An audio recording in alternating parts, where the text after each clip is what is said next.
welcome to another episode of, I don't have a name necessarily for this kind of stream. We talk about crypto and how stupid it is, and we make fun of crypto scams and crypto cringe. How are you all doing? I hope you're doing well. I'm Hannah, if you're new here. Hi, give the channel a follow if you like it. If not, you can leave. That's fine. Hi, how are we all doing? Let's see what I missed in chat. Rageology with 50 bits says, so the new rich person thing is to spend millions on ugly diamonds whose only use previously was to make earth-cutting drill bits. I clicked on that link and saved it for a Mega Rich Person Monday stream. Stone Corbell says, the hatred is mutual, NFT bros, in relation to the title. Probably Cthulhu says, Crypto Wednesday seems to be a big thing now, and I'm here for it. I enjoy looking at the crypto stuff, and there's so much, I don't know, crypto carousel? That's not too bad. I like alliteration. I'm a sucker for alliteration. End of the week and Fungible Friday? That's not too bad. Crypto cringe? Not bad, but I don't know. We'll workshop it. You were thinking today if Mimsy Moon is an anti-vaxxer or not. Didn't she do meth or something? If Mimsy Moon is an anti-vaxxer after putting methamphetamine in her body, I don't know what to do. MW1642 says, nice to see you recovered from yesterday's video. That was rough. Yeah. That was very rough. Princess Amelia says, while I like laughing at crypto bros, I'd also like for them to all fuck off already. I don't disagree. Bumble Homestead with 300 bits says, had to work during last several lives, working from home now, dyeing ballet boots, nylon socks shaped like boots, a deep crimson. My job is almost as weird as yours. Well, I hope you have a good time doing it. Steve with the Q, thanks for 16 months. Appreciate it. 2 months away from a second sub, baby. Overthought tried to cheer with 50 bits. Doesn't look like it worked, but I'll read it anyway. Tales from the Crypto. That's not bad. Probably Cthulhu says new NFT just dropped. We're on a hype train, by the way. 74% level 1. Odd birds. Why? Yep, that's a bird. That's a bird. I hate. Dr. Gamble, thanks for 19 months, getting us over level 1 of the hype train. Do I have a brush in here? My bangs have refused to cooperate for like 3 weeks in a row. I'm just gonna shave it all off. I'm just gonna go bald, and I'm gonna start wearing a variety of exotic wigs.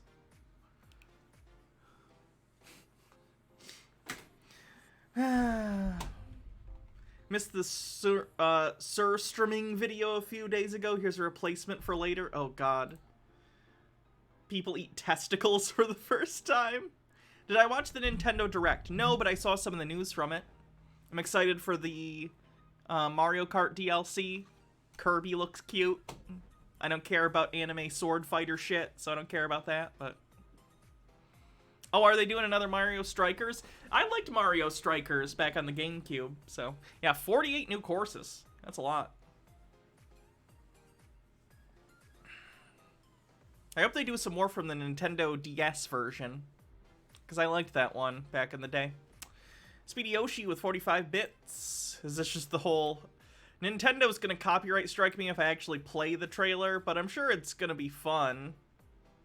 Like, I liked Mario Strikers a lot, and I don't like soccer or sports, but it was just like a fun little game. They're doing like a sequel to Wii Sports too, and calling it Switch Sports or something. Honestly, I think they should have just stuck with the Wii Sports thing. Old people won't understand what Switch Sports is.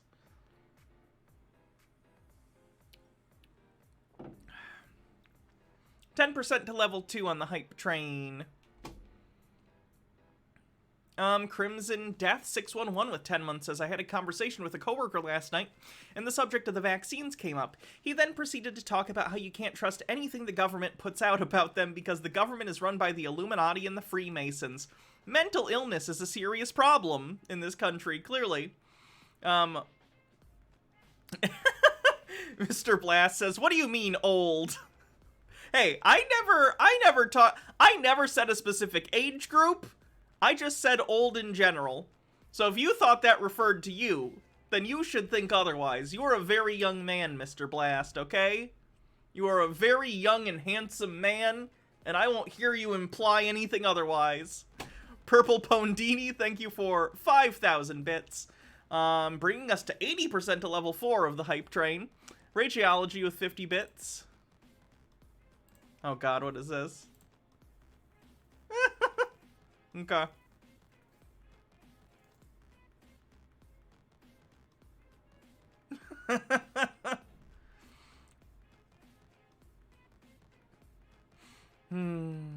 I feel that. I feel that on a deep level. TOMG 101001101001. 10. Thanks for 20 months. Says I'm finally awake when you're on again. Hope you've been well. I hope you have too. 3% to level 5. Chrono Cross is coming to Switch. I don't know what that is. Is it related to Chrono Trigger? Because I didn't play that. Hats off. Vinny, what would you like me to put on?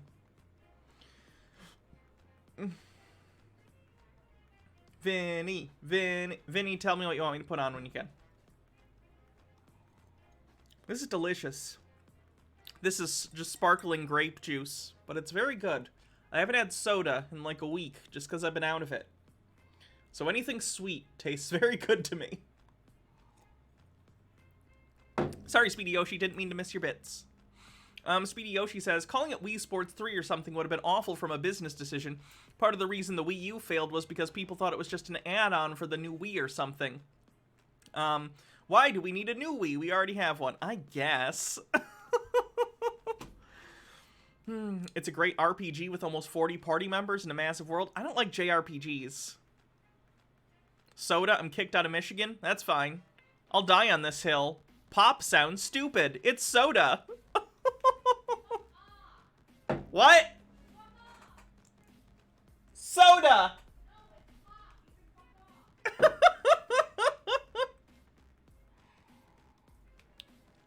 Chat, we're gonna do a poll. We're gonna do a poll at the end of this hype train. We're at 3% to level 5 of the hype train.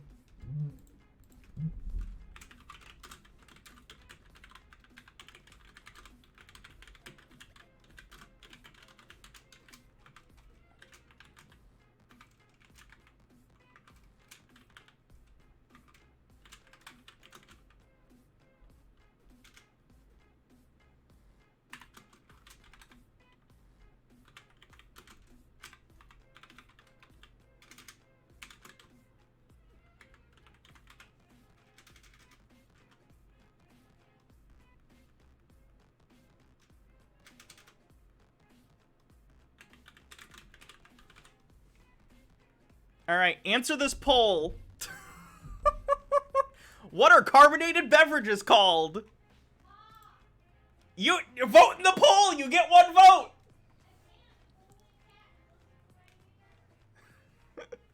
Probably Cthulhu says, I'm sorry, but I just found this website. It's so bad. Oh god. Oh, it's there. I'll save this. Hold on. Crypto...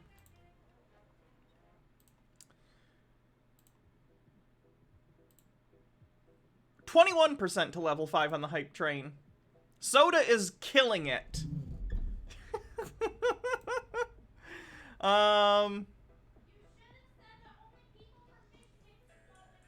Nope. It doesn't matter. I'm a United States citizen.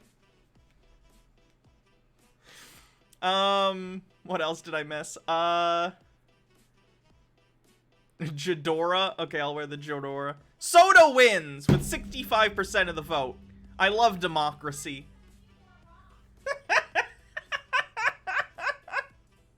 I like that Rootin' Tootin' Wet Stuff, which is something I just made up for the poll, still got more votes than Coke, which people in Georgia apparently do call all soda, so...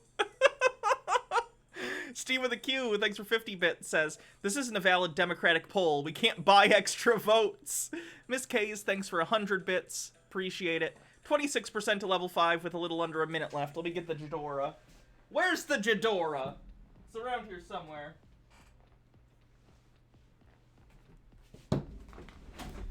Oh,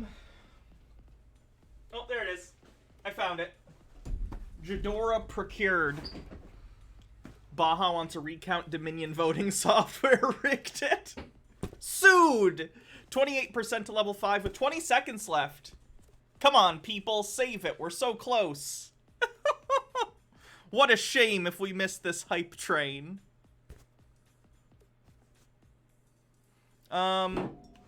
Speedy Yoshi with 55 bits. And a link. Regional terms for carbonated beverages. Bumble Homestead with 200 bits, thank you. We just missed the hype train, but we were very close, so I appreciate it. Radiology says, I'm a United States citizen. Is it worth it? No, but it is a fact. Mouthwater. Hydro, kids coffee, medicine, Capri, broth, regular, formula. Carbonated beverage, the wet drink, diet, fun wine, Ohio tea. Tab, softy, you know what, true water, crypto, yum, sparkle fluid. Color by Emmy with 50 bits says, howdy Hannah, I hope you're feeling better after sleeping off the mountains or trees, girl. That video fucking drained me. Hydrate. Nick says, sugar oil represent, Canadian ale, code red, bubble honey, tickle juice, fizz ooze. Glug, water plus, Fool's champagne, Coke Zero, hot water, Harvard tea. Those are all brilliant, and I love them.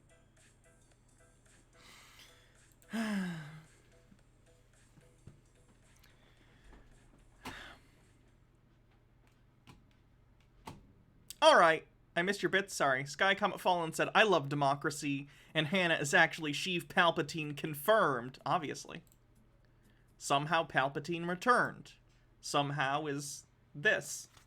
You're welcome.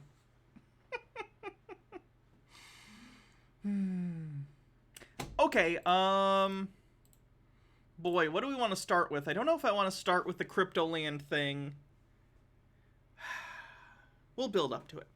Meek says, I'm sure chat will agree with me, but Hannah is the what? The Raisin to Jake's Chidori. I don't know what that means. Okay, let's see. Crypto stuff. How about this? Do I have the article somewhere? I do. This is fascinating in terms of the crypto bullshit that we go on.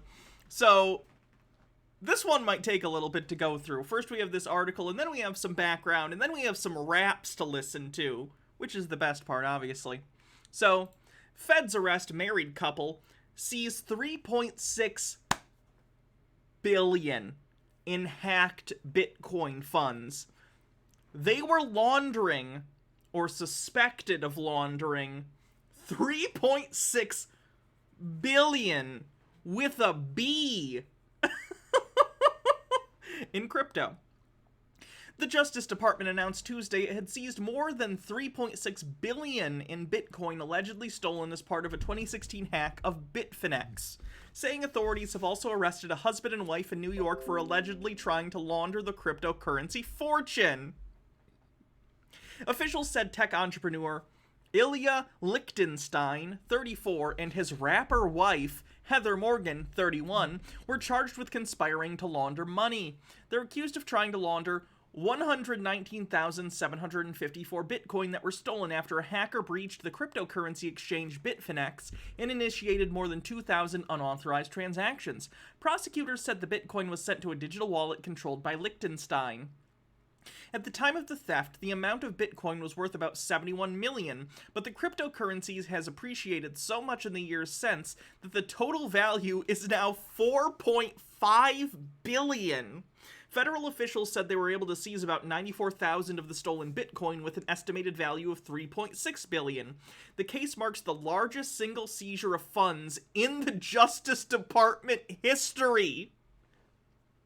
The single largest seizure of funds in the history of the Justice Department, and it's fucking crypto coins! It's almost like cryptocurrency was a bad idea. Anyway.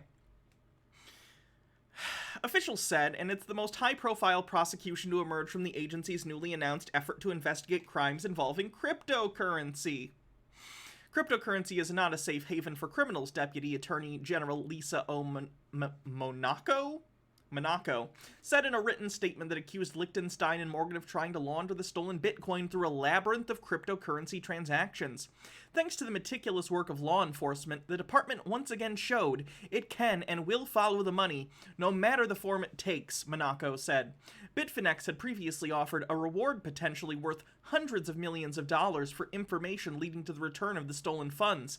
U.S. officials would not say if that reward offer played a role in the government's case against Liechtenstein and Morgan, but the court papers suggested the government may not have needed help. According to the papers, much of the stolen Bitcoin was placed for a time in accounts at Alpha Bay, a platform shut down by authorities in 2017 as an illicit marketplace for drugs, firearms, and fake documents. Prosecutors said they were able to trace Bitcoin from the hack through Alpha Bay accounts and beyond. Court documents do not accuse Liechtenstein and Morgan of the hack itself. Officials declined to say if the pair are suspected of stealing the money. Sorry guys, we found a hard drive full of $3.6 billion worth of Bitcoin on it. You know how it is. So, as of right now, are they being investigated for the theft? Who knows? My opinion, probably yes. Liechtenstein, a tech entrepreneur who goes by the nickname Dutch, told both U.S. and Russian citizenship, or holds both U.S. and Russian citizenship according to court papers, describes himself online as an angel investor. Morgan, according to her online profile, is a part-time rapper who also ran an email marketing company called Salesfolk. At a federal court hearing in New York late Tuesday, prosecutors initially sought to keep the couple behind bars whilst awaiting trial. But a judge ultimately ruled they could be released if they met certain conditions, including a bond of $5 million for Liechtenstein and $3 million for Morgan. Both were also ordered to remain at their home in New York with ankle bracelet monitors. During court arguments about the terms of their release, prosecutors said the couple have access to $330 million worth of Bitcoin that hasn't been recovered, and that the federal agents found what they called a bag of burner phones under the couple's bed, suggesting they could be a flight risk. So, let me be clear. There are people in this country who get put behind bars awaiting trial for nonviolent drug offenses, but these people steal $3.6 billion and they get to go home and hang out while they await their trial. That's very reasonable. America, very sensible and not at all broken country with a dog shit justice system. Bumble Homestead says, also, some dude at work said everyone is going to catch it anyways, and when I said the masks were, among other things, to protect some immunocompromised kids. So fuck that guy.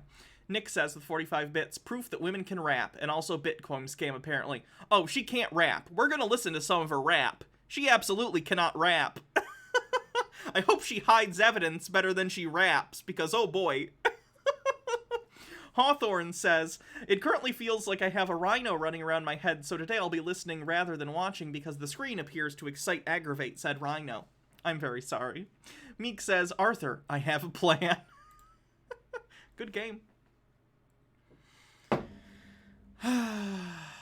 So, that's the gist of it. I want to get into the rap. I want to be honest, I want to get into the rap because that's the funny part to me. Yes, they may have allegedly stolen and laundered $3.6 billion, but really, we're here for the sick beats and rhymes, aren't we? So let's check out one of the alleged criminals' raps. This one is called The Crocodile of Wall Street, and her rap name is Razzle Khan.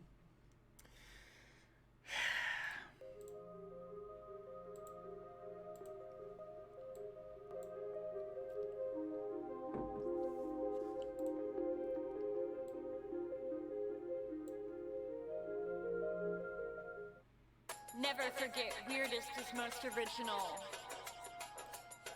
This song is for the entrepreneurs and hackers, all the misfits and smart slackers. Hydrate. Russell Khan, the Versace better win. Come real far, but don't know where I'm heading. Motherfucking crocodile of Wall Street. Silver on my fingers and boots on my feet.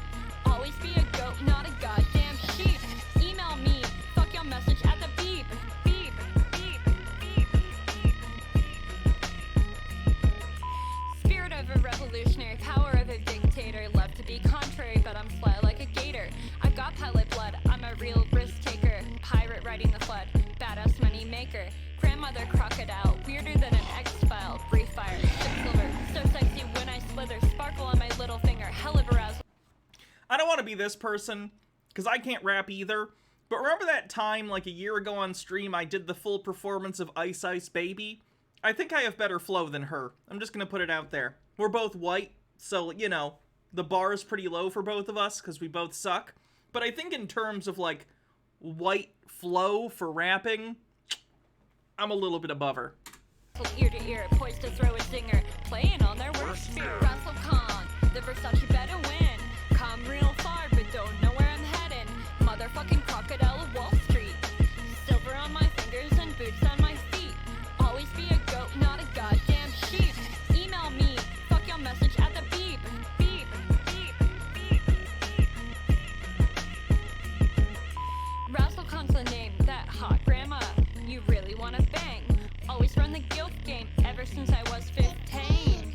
I'm many things. A rapper, an economist, a journalist, a writer, a CEO, and a dirty, dirty, dirty, dirty hoe. Better than most writers, creepier than most girls, weirder than most rappers, but I still rock pearls. Russell Khan, the Versace better win. Come real far, but don't know where I'm heading. Motherfucking crocodile of Wall Street. Silver on my fingers and boots on my feet. Always be a goat, not a goddamn sheep. Email me, fuck your message at the beep. Beep, beep, beep, beep. The Versace better win, got the bling that win. With the Berber might, I'll win. Let's just give a hypothetical. Allegedly, how much of the stolen Bitcoin do you think went towards producing this shitty music video? Just curious. Nick says, someone get Casey Onso on the phone for a sequel for her white girls rapping video. Haven't seen it. In every fight, my swag ain't just lit. Silver really packs a hit. Bobby Fett. It sounds like this was written by Michael Scott. Honestly, I think Lazy Scranton is a better rap than this. Fashion so legit. Pussy bitches saying stop, about to pop, ain't gon' quit. They say Raz a filthy bitch, but they're jealous of my tits, my eyes, my nose, my bling, my clothes, these rings, my hose. Everyone knows I don't fuck with no bros. Unless they're gay, gays don't count. They're exempt.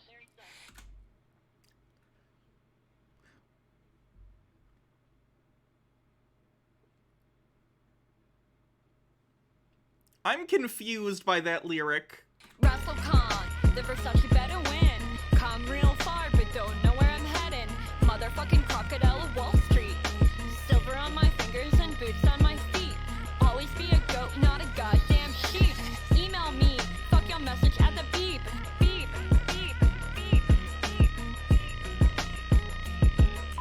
Everyone worries too much about what's proper, but not Rouse, no shame, that don't stop her. Blindly falling. Did she just do one of these? She hasn't earned that. I think you have to earn this motion. If you're gonna do this motion in a music video, you have to earn it, you know? You don't just get to do it. Otherwise it means nothing. Rules is for Maps of Mimic says, the gays don't want to fuck with you. Agreed. fools. Instead, I work the edge cases with my tools. Awkward as fuck. Act shit like a whirling dervish, better duck. This bitch is Turkish, don't pressure luck. ISIS can't handle them Kurdish. Fuck your Jane Austen Rome. Oh, she's in a tub with those Orbeez things. Don't know why. Kind of thought that fad was over, but okay. Man's rather be taking a taxidermy class. Prefer Vietnam over France. Doing my jerk off dance. Looking like a gay male stripper. But my You have a big dick? That's fine. I don't understand the lyrics. synesthesia world is even trippier.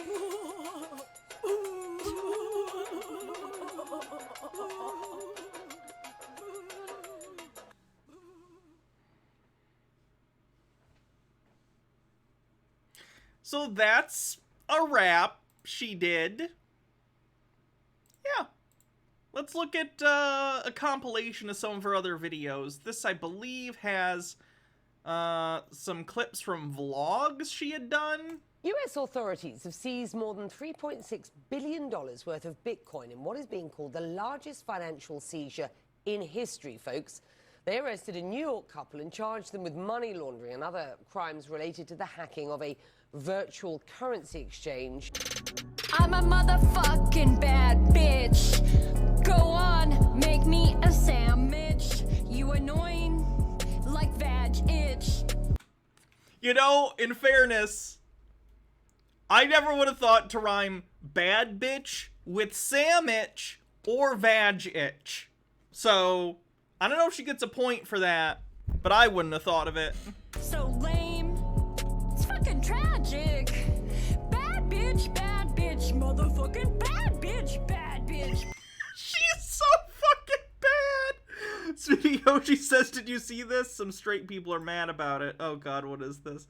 Put this segment on YouTube. I will. I'm gonna. I have a backlog I gotta do. Oh yeah, new HIV diagnoses are higher in straight people than, gay or bi people for, like, the first time. Or the first time in a decade, I should say.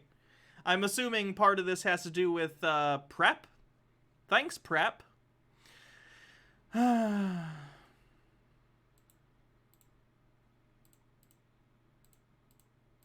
Sorry, I lost the video. There it is. Bad bitch, motherfucking bad bitch, motherfucking bad bitch, bad bitch.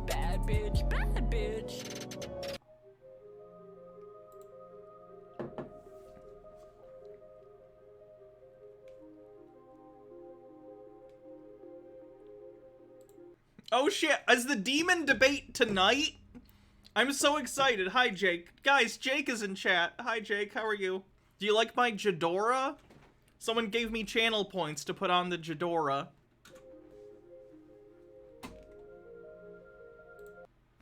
Peanut butter leprechaun! Peanut butter leprechaun! Peanut butter leprechaun! Again, this is someone who's potentially behind the greatest theft in history. I just want to point that out. $3.6 billion. And this is the person who may be involved in stealing it. Definitely arrested for laundering it. Buffets, no lines and no wait, let the dinner break. The catfish and queen, my track. Wow, she really, again, you can't just, you gotta earn this. If you're gonna do this, you need the clout. Like, anyone can just do this. If you don't earn it, no one's gonna respect the fake jerk-off motion. Hydrate. Overthought says she's behind all 16 bars. Baja says, please, Hannah, please stop. Stop what, doing this? You can't put me in a box. Maybe this is how I've earned this. I've been on the internet for almost a decade. If I want to make jerk-off motions at a camera for 3 hours, I can do it. H-Parrot says, I get it now. This is a long game set up for her defense to be that she's too stupid to run a money laundering scheme. I think it'll work. Meet me at the pier. Sure you like to troll. Show me your egg roll. Some say I'm too cruel, but I need a mule. She did it again! Why is she consistently doing the fucking, what is she doing? Keep gun up in her skirt. Been trapping with dessert. Garn poppy from the dirt. Rebellious young Turk. Come basics with a Burke. Showing off their inverse twerk. At dark she come a lurk. I like to bone in the zone. I'm tired of using the goddamn phone. Home alone. As a con. Getting high in the cemetery next to Grandpa's grave. Fuck the park. It's full of fuckboy sex slaves. Maybe don't rap while standing on top of a memorial at a cemetery. Like, I get it looks like an old cemetery, so, like, the people whose loved ones, that is, are also probably dead, but, like, just don't rap on top of dead people. How hard is this? Oh, I saw the Dolly Parton Dollywood thing. That's great. Yeah, she's paying for, higher education for people who work there. It's good. Speedy Yoshi says, inverse twerk. So, like, does she suck her ass inside instead of popping it out? I'm about to light up when a big ass horse comes up in a dark chocolate 67 Porsche. Okay, a little Tyler freestyle. Razzle Khan from Hong Kong. Don't wear thong, Vietnam dong, mink coat long, clean of mong, hit that bong all day long. Neil Armstrong, wear sarong, ass so strong, like ping pong, grab with tongue, 1 hour long, Lang Kwai Fong, 1 billion dong. Mom like where we go from? On that boobin' and rap song. Allah, Can I do the opposite of a like? Allah, all day long. Come on, Mom. Can I come and be a witness at her trial? A character witness? I'll just say I've seen the videos, Your Honor. I don't know if she's guilty, but she should not be a free woman. Play along, like my song, won't be long. My rap song, bang a gong. Well, so long. Okay, so I'm all about the gummy lifesavers. This package has 3 special flavors: raspberry lemonade, cherry watermelon, and pineapple punch. And I'm gonna show you how to make toe rings out of gummy lifesavers. So what you do, you're gonna take a couple. You're just gonna put them on your toenails. Get a good view of that. I got some sand on my toenails at this time. I'm in Hawaii, and my toenails are kind of fucked up. I'm not gonna lie. Software built my kingdom. This much better outcome. I'm so agile like Scrum. I don't need none of them. That is it. Oh my god, that's the hook, okay? Did Dan Schneider direct this? Do you ever That's have the only people thing in I your can life think that who makes just sense. suck? Well, this song's about them. Bitch, you suck like a vacuum cleaner. Vacuum cleaner. Bitch, you suck like a... Never have I ever broken a bone. I have never. Never have I ever.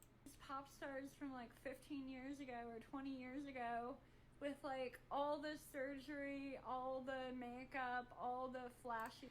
Nick says, the only thing about her I'm jealous of is the fact that she has gummy lifesavers. There's like razzle dazzle. I have a song dropping on 9. Oh, is this her husband? Is this the other person who was arrested? Other than that, like, it's pretty good, and that's why I bought a bunch. Because I'm like, this is like palatable to me. It'll be palatable to her. And I was correct for a time, and then she lost interest in it, and now she'll only eat food from New Zealand. As these things go, show her, don't show me. Very cute cat. Clarissa, you don't need a stroopwafel. She doesn't like it. She doesn't. She's not drawn to sugar. Sometimes you just keep. She's a filming less and charismatic expecting vegan something to teacher. happen. What do Funny. you want me to do? You want me to just like shove something up my ass and do a little dance and run around, and wiggle it for you, and it'll kind of pop out? Is that what you're waiting for? Not today. Yeah, there's something wrong with this air filter. It's knocking. There's a sound. There's a sound. What's wrong with it? They potentially stole $3.6 billion. I don't have anything else to say about it, really. I just find it interesting that it's potentially the biggest, like, heist, biggest robbery, biggest burglar, I don't know what you would call it, biggest seizure of funds illegally ever. And those are the people that did it. Potentially, allegedly, maybe. At minimum, they got arrested for laundering it. But, you know, if you catch people laundering money, it's not unreasonable that they stole it. Or did something illicit to get it. I don't know. Very weird. I'm sure we'll follow that in the future if there are any further developments or anything. Very weird. How allegedly? I know. It's all alleged. Gotta cover my bases. Anyway, moving on. Rublum says, I'd rather listen to Ben and Abby Shapiro sing a duet of Straight Outta Compton than hear more of this musical genocide. In fairness, I'd pay like $100 to hear that, so. Darth Hayes says, I've been wanting to stream for a while now, but I always chicken out because my anxiety tells me I'll be bad at it. But I see people like this woman and reassures me that there's no way I can't be more embarrassing. I think you accidentally double negatived there. So you're saying you can be more embarrassing than her? Which I doubt, but go for it. Seriously, if you're thinking about streaming and you're worried about looking stupid, I'm wearing a jean fedora. Don't worry about looking stupid. Just have fun, okay? Just have fun. That's the main thing. If you're not having fun doing it, why are you doing it? Don't do it to make money. You will not become rich. Do it because you enjoy it. H. Baird says, doesn't the blockchain mean that we know exactly who did what with each coin? Isn't that the whole point of these things? They know, theoretically, which wallets things went into, but they don't necessarily know who owns said wallets, if that makes sense. Baha says, hats off. Baha, choose your, whatever you want me to put on.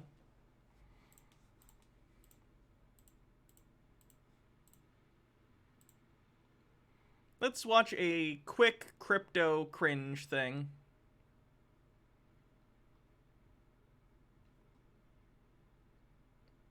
Flower crown? Okay.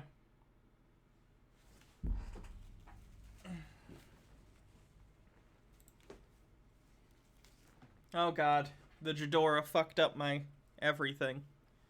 It fucked up my everything! Eh. Good enough.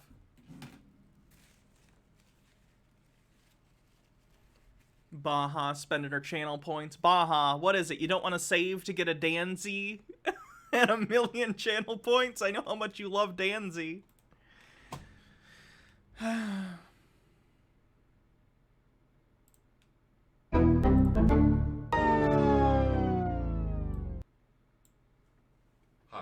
I'm Jeremy Evans, and I'm a representative of TombCare.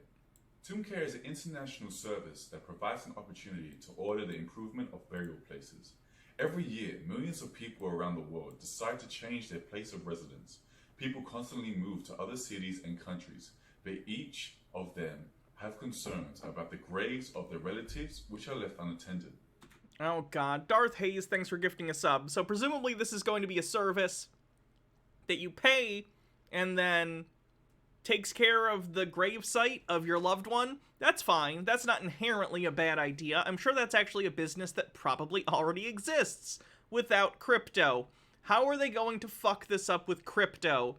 Are they gonna have fucking grave tokens or grave coins? What are they gonna do? How can you ensure that they are being taken care of? Well, TombCare has been created just for that reason. How does it work, you may ask? The TombCare project is a website and mobile application for the customer and performer. The service is simple and convenient to use. To find the burial place, all you have to do is enter the main data, the search language, the city, the cemetery, the name of the deceased, and the dates of birth and death. Even if you don't know any of the perimeters, the system will still locate the information, and you will see a photo of the burial place. What? Why would I... Okay, I'm just gonna listen. Next, you need to choose a service and pay it. Okay, no, so this is for the person paying for the service. If I don't know the location, birth date, death date, anything of the person, why would I be paying to have it cleaned? Don't get me wrong, charitably going out and just, like, cleaning up random people's, like, grave sites, that's nice. I've seen people do that. That's a nice thing. But why would I pay to have someone else do it if I could just go out and do it, or donate to a charitable cause that does that? Why would I hire a for-profit business with cryptocurrency to do this? TombCare receives your request on site after completing the work. Oh god, crypto, that's so much better, fuck. We send the final photos to your online account, and only after you confirm you are happy with the results is payment then requested. And if you don't pay us, we're gonna fuck up this grave. Why is it profitable to become an investor of TombCare right now? Well, this is the sole service that has the burial places, customers, and performers around the world in a single database. The burial places of our relatives are worthy of the highest quality care. It's very easy to become a part of our project. Click the link on the screen and find more information about the project, its stages of development, and financing conditions. On behalf of myself and the TombCare team, we wish you a healthy and long life. I don't even understand. They didn't even mention crypto. Why is this on crypto cringe? Don't get me wrong. It's kinda but why? Ugh.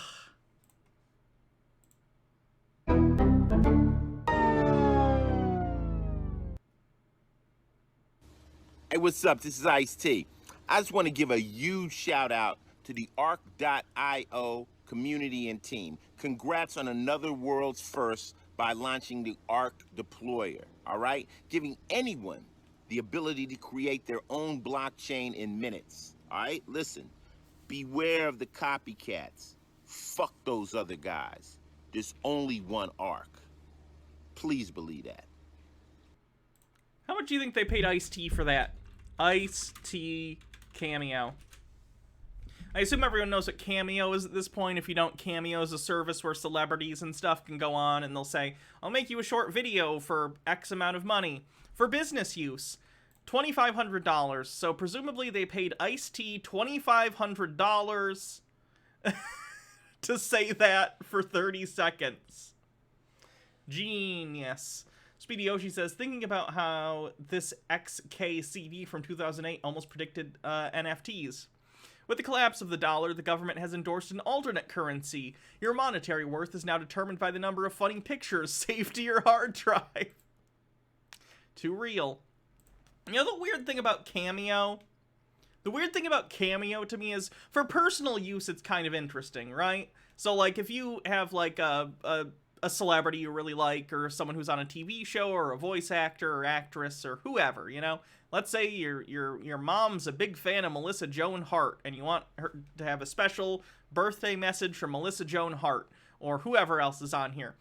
Rudy Giuliani. Your dad's a big fan of Rudy Giuliani, and you want to get him a message for him for his birthday. Or Roger Stone.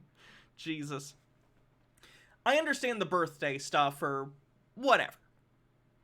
The business ones are so weird to me. Why would anyone pay in order to have a random celebrity endorse their product when it says Cameo right in the corner and everyone knows the only reason they're talking about your company is because you paid them? That's literally the only reason. It's so weird. Why aren't I on Cameo?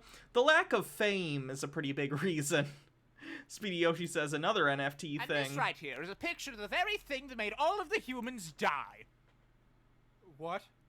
Oh, it's very simple. You see, the humans built these big computers, okay? Mm-hmm. When these computers were given a certain input, the energy used up would actually hurt their fucking planet. Well, this input was, like, probably for something important, right? Like curing cancer or traveling to space? No, so they could trade JPEGs of monkeys. You're making this up. No. No, this picture right here, that's the 4 horsemen of the apocalypse. It's the actual 4 horsemen. That's what it ended up being. Sure, I'm glad I'm not a human and I'm not gonna die because someone wanted to trade a stupid picture of a fucking ape. Thank God we're not them! Hydrate. The Legal Eagle Rudy Giuliani one made sense. That only made sense because it directly made fun of the concept of cameos by him using a cameo and paying someone to say something they absolutely wouldn't endorse if they knew what it was. Thrashmio says, before I said star registries are the original NFTs, well now they're the modern NFTs. This is the, oh god, name a star, the perfect gift. Are they doing NFTs now? Are they doing mother flippin' NFTs? NFT star. Yep. Can buy an NFT star.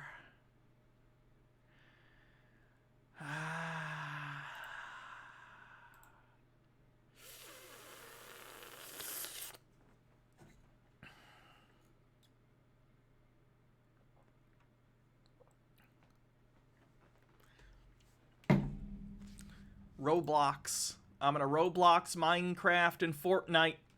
I'm gonna Roblox, Minecraft, and Fortnite! Probably Cthulhu says, now when the star eventually burns out, it'll be saved on the blockchain. Hooray. Ugh.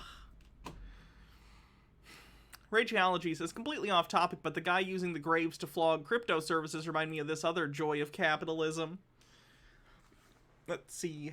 Thank God you found me. Florida officials unearthed the 4th forgotten black cemetery. An unmarked African-American cemetery with hundreds of graves has been found at the site of a downtown office building in Clearwater, Florida. It's at least the 4th abandoned African-American cemetery rediscovered in recent years in Florida. The finds are forcing communities to come to terms with their history and racist policies that targeted black neighborhoods. Holy shit, I hate the world. I hate most people in it, and every waking moment is a nightmare. Nernadia Owl says, hate to say it, but an NFT is actually more tangible than the star shit. Probably, though maybe that's not a good thing. It's not more tangible. It's equally as not tangible. It's just untangible in a different way. Hey, remember that Gary V asshole? Let's watch him answer questions about NFTs that I'm probably gonna laugh at. People understand when something comes along that changes the world. The internet changed everything. You're back with the questions, and I'm back with the answers.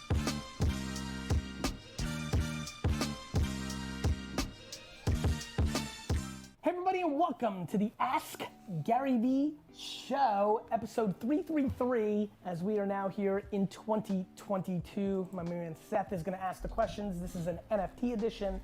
First, I just want to say thank you to everybody for all the interactions, the DMs, the comments, the incredible amount of chatter in the VFriends Discord, on Twitter these days, Instagram DMs, TikTok, and everything else. The community, the 212-931-5731 text platform. It just feels incredibly special to be at the halfway point of my life and be in this place. And obviously the NFT thing, so many questions. And I thought, you know what? It's time to bring back the Ask Gary Vee show anyway.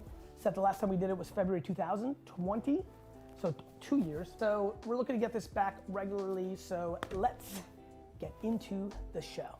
Chris Lynham asks, would you treat minting a project the same way as you would with content creation?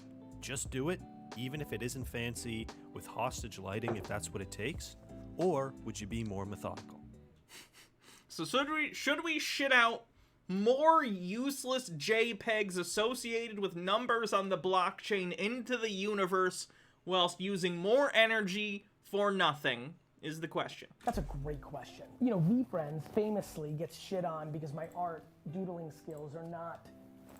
Oh my god, he sells NFTs of these? My fucking god. How much do people pay for this? How much are people paying for his fucking kindergarten drawings of fucking animals? Nick says, if someone makes an NFT of the sun, you don't have to wait until nighttime to touch the NFT, just saying. Dregory Term says, you seemed like the previous D&D map I posted, so here's my latest one. Oh, nice. I like interiors a lot. A lot of D&D maps, I'm saving it right now, sorry. Give me a second while I save this. I like interior maps that also have exteriors. I don't feel like there's a ton of those. It's either usually exterior or interior, but I like that you kind of took the roofs off so you can kind of go inside or outside. Gives a lot of options. I like that. Tucker White says, guys, gals, and non-binary pals, I think it's time we as a nation have a serious conversation about doing the following. Florida. That does it. South America, take it away. If it's feasible, let's go for it. Nernadia Owl says, yeah, the internet did change the world. Jury is still kind of split on if it's for the better or worse. NFTs sure aren't helping. Princess Amelia says, remember all the inventions that changed everything? Yeah, remember the massively greater number that didn't? No, that's called survivorship bias. Rageology says, short version, politicians used road improvement measures to remove black neighborhoods and paid money to companies they had links to remove the cemeteries. They pocketed the money and just moved the headstones and left the graves themselves to be paved over. That's disgusting. What people consider phenomenal. I argue that Andy Warhol and Jackson Pollock were considered shit too, and that the oh my god, storytelling and the narrative, art is in the eye of the beholder. You know, the standards of the projects that are coming out right now are incredibly beautiful, both from one of one. Here's the difference. With Warhol and Pollock, generally speaking, they had something to say with their art that happened outside of the commercial sense. They actually had a viewpoint outside of just, I want to sell this to make money. I do not care what the content of it is. Whereas NFT projects, as they stand right now, are entirely based on a cynical, what can we make collectible? How do we make money off of this? In your case, you take 5 minutes and doodle any bullshit, and then you sell it. And that is what you're doing. And it's not because you're making a commentary on the vacuous nature of modern art or NFTs. You're not doing it ironically or to make a statement. You are doing it because you are an asshole who wants to get money from other assholes. Jesus Christ. Artists and incredible graphic designers in the Web3 realm on the generative and non-generative projects. There's these Bittergrin says also, if a traditional artist makes shit, they waste one canvas, not the environment. True. different projects that are not just like a beautiful image of an animal with like just rad. They're just unique. They're a little bit different. You can win on stick figures. You can win on dots. Damien Hirst is dots. I think what matters is you can't think of NFT projects the way of social media, because an NFT project is the thing. I think of It's not. Nerdy Owl says the only art they're making is con art. friends, like I think of Gary Vee, not the way I think of a single post on TikTok. This is your whole reputation on the line. Like, what are you gonna abandon it when it didn't do well? So for all the people that paid $500 for an NFT and now it's zero, you're just gonna go on to the next thing? That's what I mean, that's a very common practice. It's so common there's a name for it. It's called a rug pull. It happens all the time in NFTs. What are you talking about? In crypto in general. pretty different than putting out a piece of content that might have not done well. That didn't cost anything to anybody on the other side. I'm in a really tough spot now. People are paying hundreds of thousands of dollars on the secondary market. I feel pressure. I'm gonna spend the next 45 years of my career trying to make sure there's demand on these original tokens. Jesus Christ, I hope this NFT shit doesn't keep going for another 45 years. So yes, you should just do it, but you should do it because you want to do it for the next decade. Make it your Sesame Street, make it your Pokemon, make it your Hello Kitty, make it your Cabbage Patch Kid, make it your Raggedy Ann. Those are all super iconic things. Okay, some of these things are not like the others. Some of these things were, again, cynical corporate products like Cabbage Patch Kids. Sesame Street was a genuine labor of love by PBS and the people who worked on it, the Jim Henson Studios and people associated with it, in order to try and teach kids actual lessons about how to read and count and things like that. Comparing them to Cabbage Patch Kids just kind of pisses me off, and once again illustrates, I think, that people like this can only view things through the lens of their commercial purposes and how much product you can sell using these things, and not any actual utility or passion, reason involved in making something outside of how do I make money with this thing? Fucking assholes. That XY girl says the world's going to be fucked within the next 45 years, Hannah. It's fucked now. Electric Yodi says, holy shit, my first live stream I've been watching on YouTube for almost a year. I'm glad you can make it. Like, make an NFT project your life's work and watch it pay you back tenfold. Excuse me. So, yes and no. Sorry, guys. Go ahead. Keep that in, no editing. Jason Landry asks, so the question is, how does one invest in the NFT space without buying images that you've said will eventually go to zero? That is impossible. It is a gamble because it is literally a fucking Ponzi scheme. You are literally buying it with the hope that some other idiot will come in and buy it. The thing about greater fool scams is sometimes you're the greatest fool. There isn't always someone stupider than you to come along and buy your investment that's worth nothing. So there is no guarantee that you will come in and buy something and that someone else will be even stupider and buy it from you at a higher price. Dr. Gamble with 50 bits. We've got to have money. I also find it funny that this question, once again, serves to illustrate that the NFT market has nothing to do with technology or art or liking the art. It has everything to do with the fact that this person views it as a thing to make money. This guy is not concerned with, how do I buy an NFT that I really like and brings utility or joy to my life, and the fact that I enjoy the artwork associated with that particular part of the blockchain.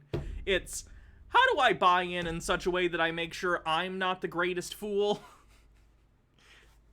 Why would this even be an issue if you just liked the art? Shouldn't be. Seems like you just want to make a quick buck. Don't get into NFTs then, or else you're gonna lose all your money. Well, look, I'm incredibly concerned that I did see Futurama's coming back, yes. 98%. That show's been canceled more times than Joe Rogan? Is that a joke? I don't know. Seriously, Futurama's been canceled like 5 times, though. And now it's back again. Hopefully it's good. Of projects are going to zero. So how do you do that? You don't know. I don't know. I've bought many collectibles that haven't done it well, and I've got a good track record of doing well. My good track record is I wait for 30. Yeah, they're bringing it back on Hulu. Hulu ordered 20 episodes of a new season. 30 or 60 days to watch something, or sometimes 2-3 years.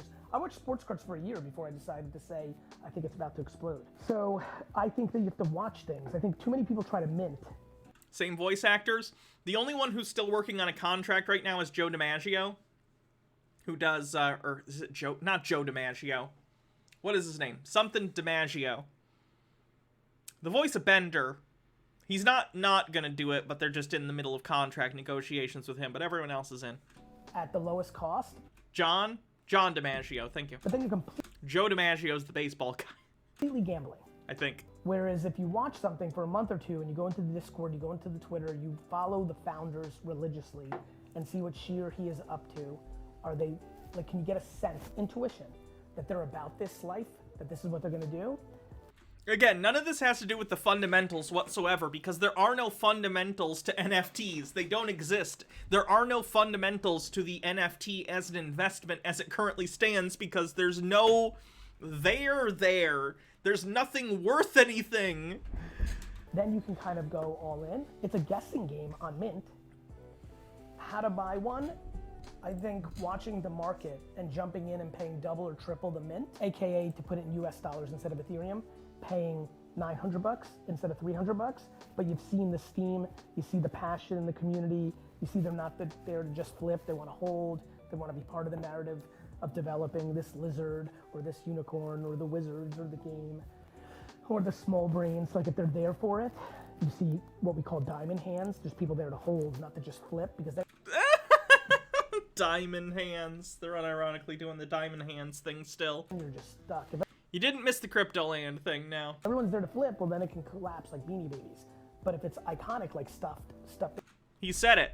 He said the Beanie Babies thing. Animals, stiff bears, for hundreds of years. So you gotta look for, people buy a stiff to put on their shelf and look at for 50 years. People bought Beanie Babies because they thought they'd buy for 5 and sell for 15. Which is exactly what NFTs are. Right now, that's what's happening in NFT land, which is why so many are gonna collapse. The only way to avoid that is to watch the people that are in it for life. What is fundamentally different between an NFT that gets rug pulled or goes to zero and an NFT project that is currently stable? There is no difference. The only difference is some scams hold up better than others. There is no fundamental difference between the scams that are doing well and the ones that are doing bad. They're the same. It's entirely in the marketing. It's just marketing for the sake of marketing to pull people in. It's not a thing. I'm in it for life, and I think others are too, and that's why I'm looking for it. Stosh Striker asks, what do you think is the biggest weakness in the NFT space right now and in the near future? The fact that they're worthless and ugly. I think the biggest weakness is greed. I mean, we used to talk about provenance in this space. We used to talk about, like how it would change, the way we interacted. But right now it's just a complete tornado of day trading. What happened with internet stocks? At first we're like the internet, and like internet companies were evaluated very specifically, and then everybody started day trading because the internet came out itself and internet stocks were there. And that's because they were trading on it without fundamentals. Right now we have people... Again, what are the fundamentals of NFTs? Renandy Owl says the biggest weakness? Reality. Buying $20,000 pictures that they own. I don't think it's right click and save and all that bullshit. You gonna elaborate on how that's bullshit? I can go to an NFT page and fucking click it on own the picture. It'll be on my hard drive, I'll have it. How is that any different? It's not. They own it, The problem is I don't think the founders are going to be He's muffled and hard to understand. I can turn him up. able to keep up demand for 20 years. Thus, they'll go down. And I think that's 98% of the projects. The biggest vulnerability is greed and lack of creativity. Everybody saw Bored Ape and Punks and just copied it. Now it's Laughing Llama and silly swans and charming chairs and listen, shit. There'll be a ton of carnage. The shit will hit the fan and I'll get blamed and I'm gonna be like, fuck man, I made 100 trillion videos saying 98% are gonna fail. This is If 98% of the market is going to fail, maybe the market is shit. And frankly, I think 98% is being generous on your part. Why would 2% still stick around? There's no fundamental difference between Lazy Lions and Bored Apes and any of these other ones. There's no difference, except there's more interest in these projects, but they're doing the same thing. Rageology says, I'll give NFT imagery this. Like some art, they do embody a zeitgeist and are worth being archived for their historical value. It's going to be a very cheap process to preserve them, and they are non-physical and infinitely replaceable, and all a museum will have to do is right-click to compile a complete collection. Endless screaming. I do think NFTs will be an interesting thing to look back on in 20 or 30 years. And people will be like, that was a thing people did? And they'll be like, yeah. I know, it's stupid. We thought it was stupid then too. I almost feel like someday NFT could theoretically replace like tulips as sort of a shorthand idiom for bad investments and speculative bubbles. Narnania Owl says, oh right, no, that's the biggest weakness, right click. internet stocks, and I'll still get blamed. See, Gary Vee, it was a scam, it was a fad. It's not. NFTs are here forever. For the rest of my life, I will die, and they'll still be a major factor in our society, just like the internet, because they're functional, they're contracts, there's so much you can do with it. But the supply of garbage is real, and the cost of entry is low, and I think that's up. The cost of entry is not that low, unless you're gonna buy a piece of shit.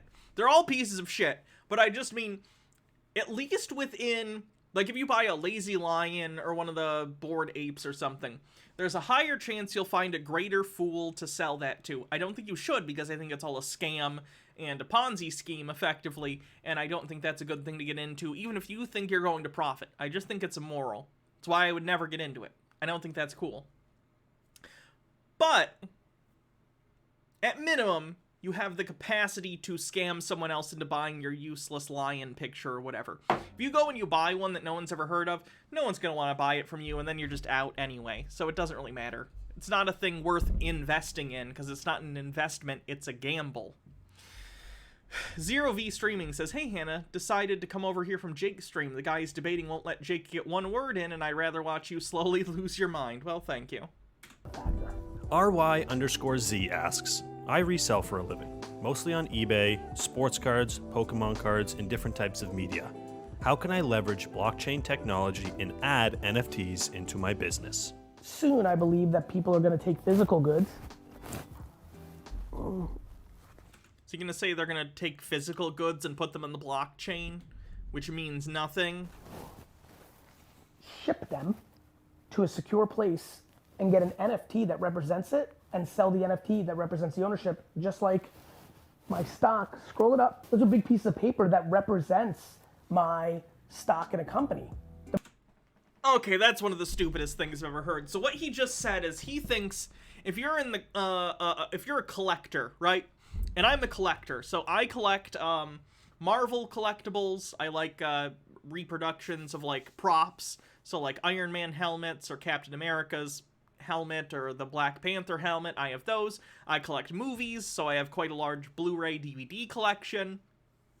What he is saying is instead of me, who is a collector, wanting to buy something on eBay, like a rare Roger Corman Fantastic Four, which I did buy last month, Roger Corman Fantastic Four Blu-ray, instead of actually wanting to buy that and receive it, you know, like a transaction, he's saying instead, the collectible will then be shipped to some secure location, I don't know, like a safe at a bank, like in a safe deposit box, and I'll get an NFT that says, Yeah, you own this collectible. Why would I want that? I don't want an NFT that says I own a collectible. I want the fucking collectible. Jesus Christ. How stupid is this guy? NFTs are the biggest solution in search of a problem ever, because every NFT person gives me a different use case that they think it'd be great for, and they're all bad in completely different ways. H. Baird says, in like 20 years when 3D printers are basically replicators, I can see something like an NFT being a way of making items unique. Storing when they're created or recycled, and could be a way to trade artwork or even commodities. But if we had 3D printers that were replicators, why would we need the artificial scarcity of an NFTs type system? That doesn't make sense. I don't want things to be commodified when there is a hypothetically unlimited amount. Chaos for Now says, I can see NFTs being useful for metaverse things. No, the metaverse is stupid. Bringing virtual objects between worlds, but the problem is I doubt the AAA companies will ever develop an open standard. They won't. Why would they? It's not in their best interest. And the metaverse is stupid. I say this as someone who likes VR. I love VR. The whole Facebook metaverse bullshit is the worst corporatized, financialized version of VR. It's dog shit. The mercantile exchange, like we're gonna get into a place. This is why people are underestimating NFTs. NFTs are incredible technologies. So my friend, you're gonna be able to eventually. It's literally a fucking ledger. It's an immutable ledger. That's all it is. Ship your stuff to a place, the physical stuff, and then sell the NFT that represents it. And the next person is gonna own it, and they could claim it. They could say, send it in, cash it in. I'm taking my NFT, send me the thing. Why would you want a collectible and not have the collectible? It's a collectible. You collect them, you have them. You collect them?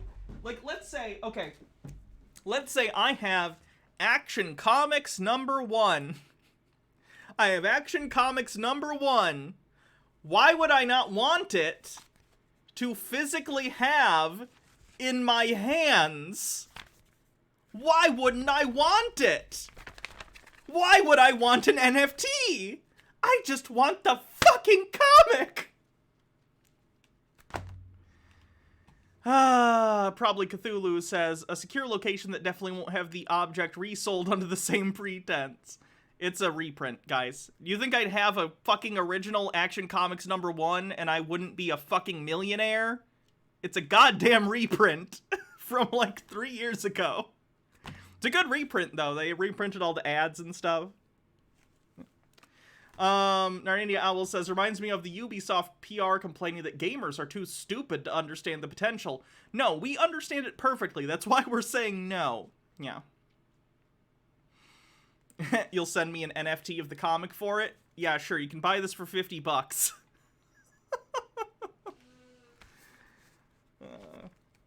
I do like this reprint, though. It's printed on the similar style paper that the original was printed on. Like, it's not glossy. Which I normally prefer glossy, but, you know, it's more for old-style comics like this. I like that older newspaper print feel. Anyway.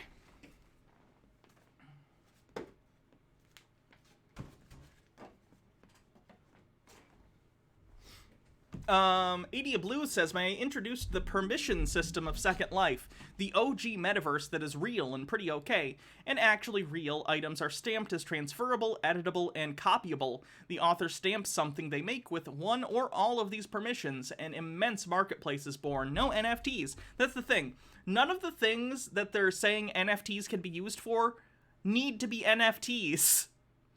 The metaverse has already existed. Second Life exists. PlayStation Home existed.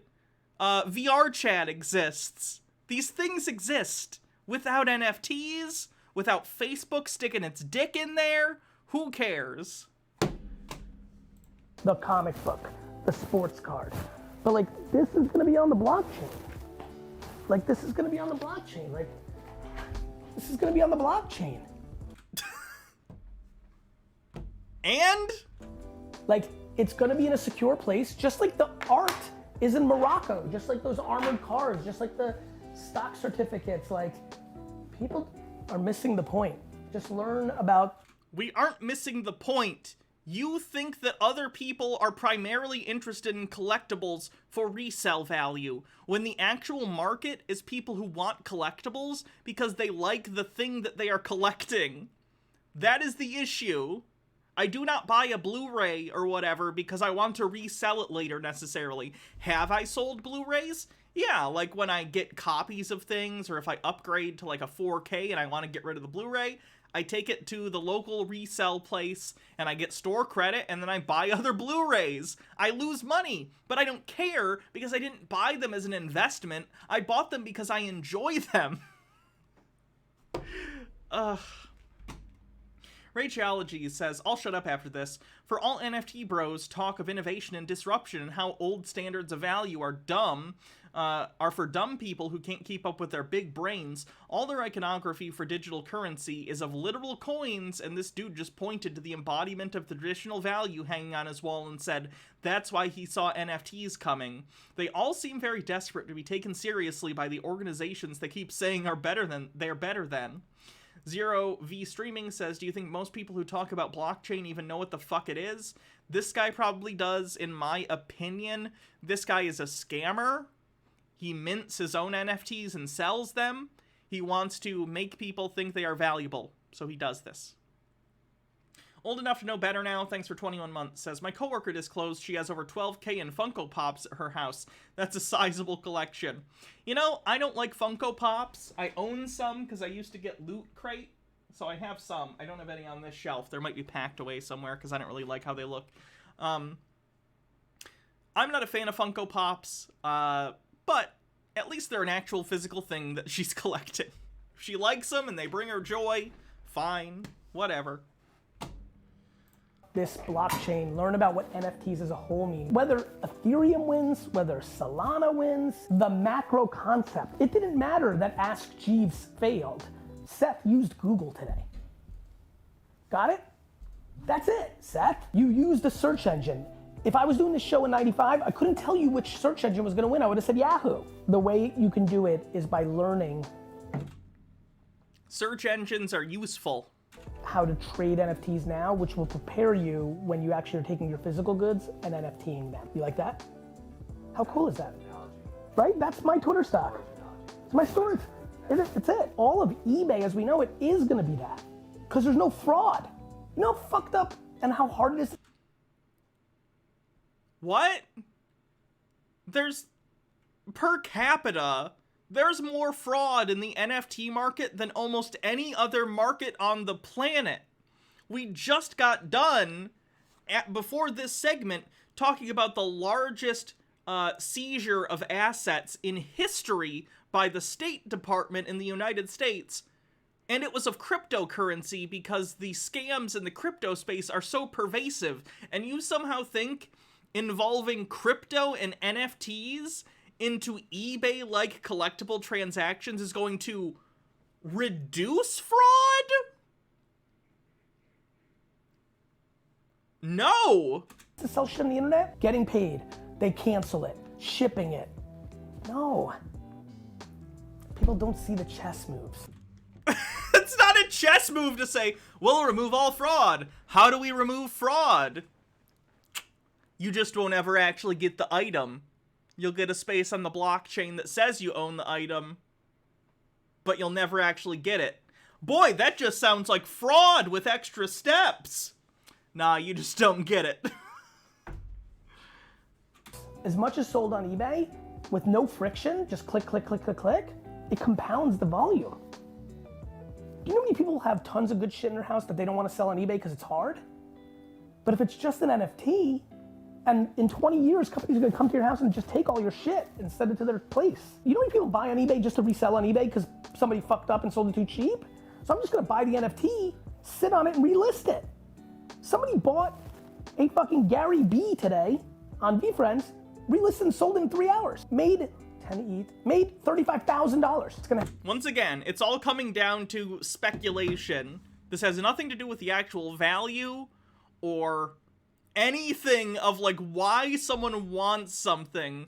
How much can we trick people into buying it for? This is not a utility. This is you being a fucking leech, Gary. India Owl says, we'll drain the NFT swamp and it'll make the Pepes pay for it. It's gonna happen to everything in the world, physical and digital. The blockchain fixes a lot of the inefficiencies of the world. Just like the credit card came along and... The inefficiencies of the world. It's inefficient for me to want to physically own the things I buy? Go fuck yourself, Gary! H. Baird says, just wait until they make NFTs out of chess moves. It would make a tournament very interesting. And fixed cash, but all the 80-year-olds watching right now are like, yeah, we didn't want the credit card. Bittergrin says, I'm honestly surprised Trump hasn't started selling his fan base NFTs yet. Now 35-year-olds are like, no credit card, are you fucking idiot? The same way these 40-year-olds that are watching around saying, no way NFTs? Like, that's how I view them. If you're 40 and you're like, no way NFTs, you don't realize the technology matters so much that you're just your grandfather 50. Then explain the technology and why it matters and why trading monkey pictures is somehow directly related to the actual technology and therefore makes the monkeys valuable. Years ago saying I'll never use a credit card and then does. I don't think people understand when something comes along that changes the world. The internet changed everything. The blockchain changes everything. Here's the thing. I wasn't alive when the internet was just becoming like a thing that people talked about, or at the very least I wasn't, tuned into those conversations. I don't think people had to sit down in a long video like this, not to know where they'd even post it. YouTube didn't exist yet. But, like, I don't think people had to sit down and go, this is going to change the world, it's going to change everything, it's going to change everything, it's going to change everything. They might say, this is going to change everything, here's how. And then they would say, like, look, you can do stocks on this, you can check the weather, you can look at news, you can search information, you can share mail with people instantaneously in this thing called electronic mail. They don't just say, it'll change the world, because it'll change the world. They have very specific use cases that everyone universally can look at and go, okay. So dumb. Blockchains, Ethereum, Solana, I don't know. Which projects? Bored Ape, VFriends, Cool Cats, Alien Friends, World of Women, I don't know.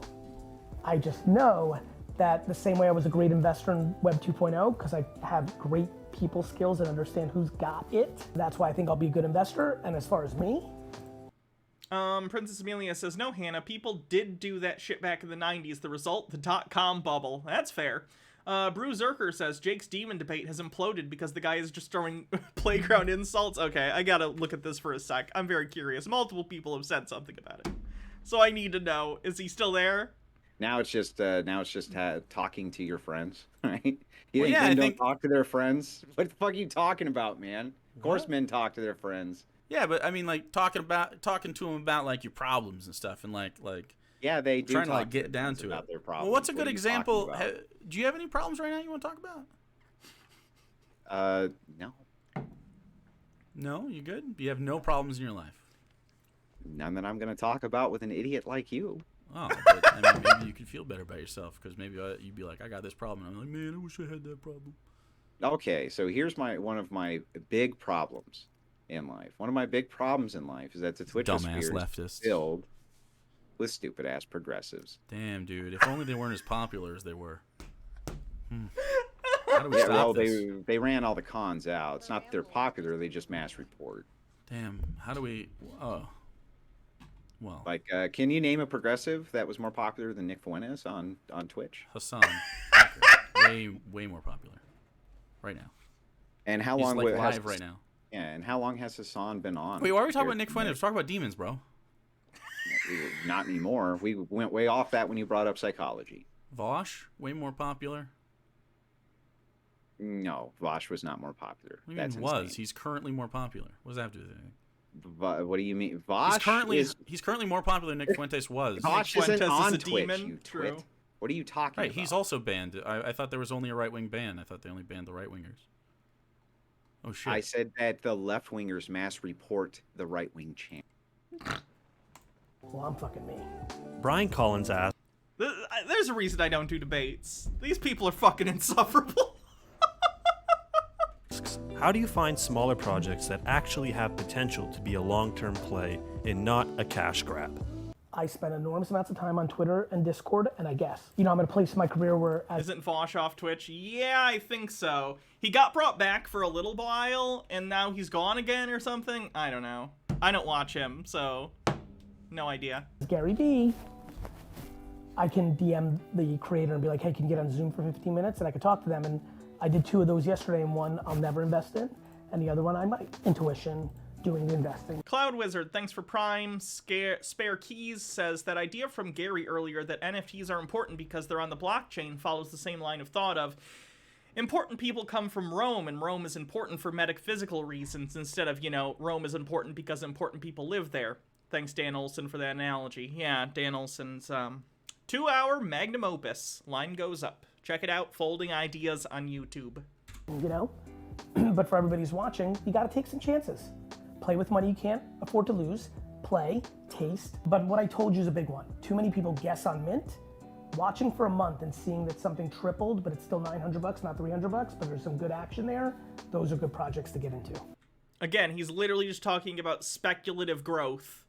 This has nothing to do with the fundamentals of NFTs, or why NFTs are popular, or what they could potentially do in the future. This is entirely about the speculative growth of a hypothetical asset on the blockchain. Adia Blue says, praise Hannah, fuck debates, reject Trud, embrace Dussy. Nevzer8 asks, how should we take advantage of this moment when we're early in the NFT space, before 99% of the world joins? You're not early! You're not early! You're not early! NFTs, you're not fucking early! Everyone's heard of NFTs! You're not early! They just suck! Being thoughtful. This is Internet 95 678 9. I literally saw a post on one of the cryptocurrency subreddits the other day where someone was like, guys, we're so early. Every time I talk to people about crypto, they ask me, isn't that a scam? Like, they don't even know how good it is. And it's like, no, you're not early. Crypto's been around since like 2011, 2012. I don't even remember exactly when Bitcoin went online. But like, you're not early. People are aware of crypto and NFTs. They just think it's a fucking scam. Hi, Oliver. Hi, baby. Is he being problematic? No. Oh, hi, He's baby. being a sweet boy. Oh, okay. We missed you. I miss you too. So don't get crazy. Don't be a gambler. Be a strategist. But lean into...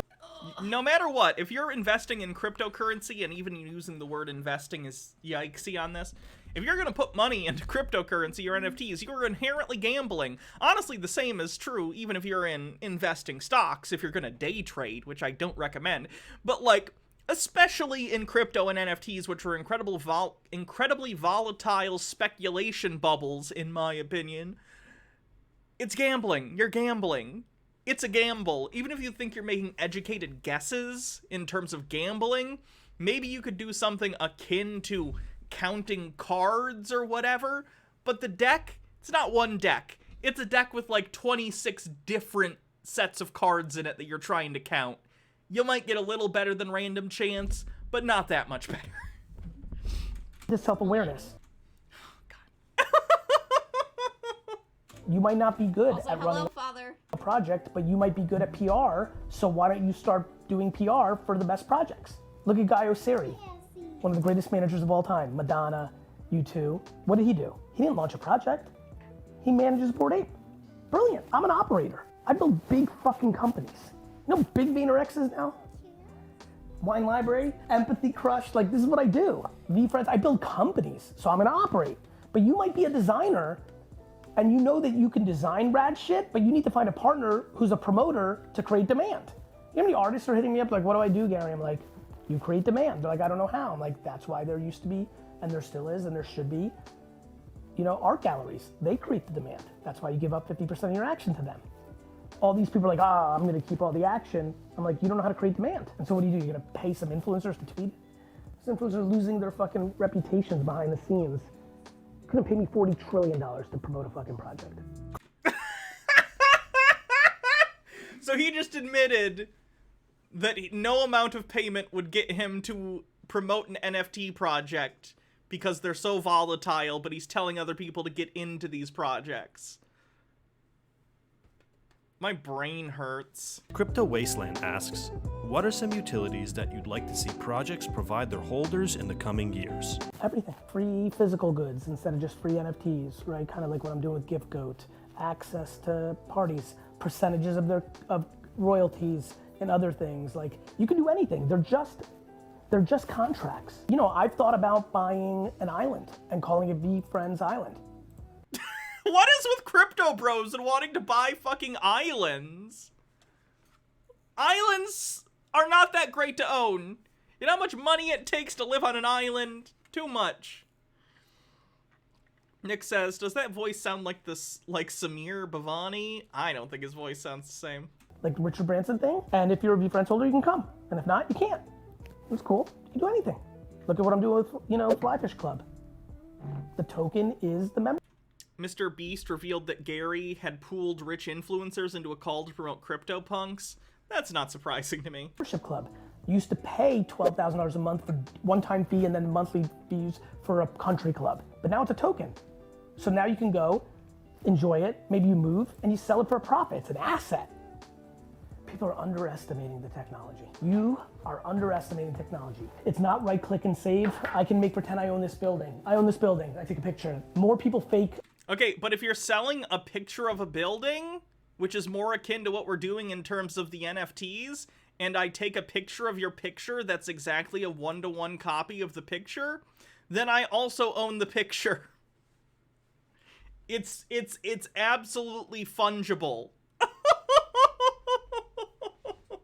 On pictures than you on blockchain. You're underestimating technology because you're in a point in your life right now where you just don't want to do the 50 hours of homework, and I respect that. No, believe me, I've spent plenty of time looking at crypto stuff. It's a scam. It's a big scheme to steal money from people legally. And you don't have to. I underestimate technologies all the time. But if you're watching this show, you probably are either curious or in it. And continued homework, education is what's gonna get you to where you need to go to. But me included, and everybody else at the tippy tops of this game, we are all underestimating this. As right as I was about the internet, I underestimated it. I definitely didn't think in 1995 that I would press a button on a mobile device and have a car sitting there for me in 2 seconds. I just didn't. I didn't see people renting out their houses instead of hotels. When big technologies come, crazy shit happens. Crazy shit's about to happen. For the cynics, your points are well taken. Too much greed, too much short behavior. People are gonna get smashed, like they did on Beanie Babies. Beanie Babies getting smashed doesn't mean that stuffed animals got smashed.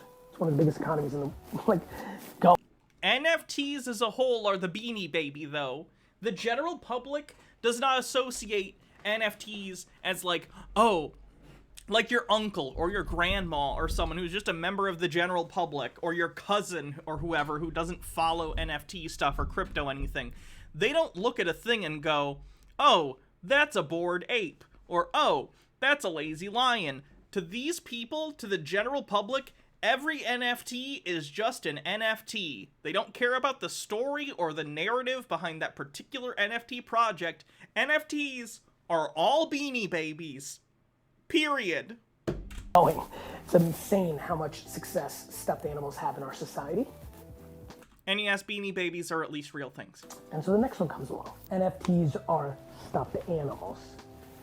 The individual projects, time will tell on who's going to win, but I hope there's a lot of people out there like me that realize, back to the first question, if you fail, your reputation's ruined forever. And if that's not a motivator, I don't know what the fuck is. Thanks for listening and watching to Ask Gary V, episode 333. 334 is gonna be soon because I'm back and doing this. I know I've been doing a ton of NFT stuff since it's new year.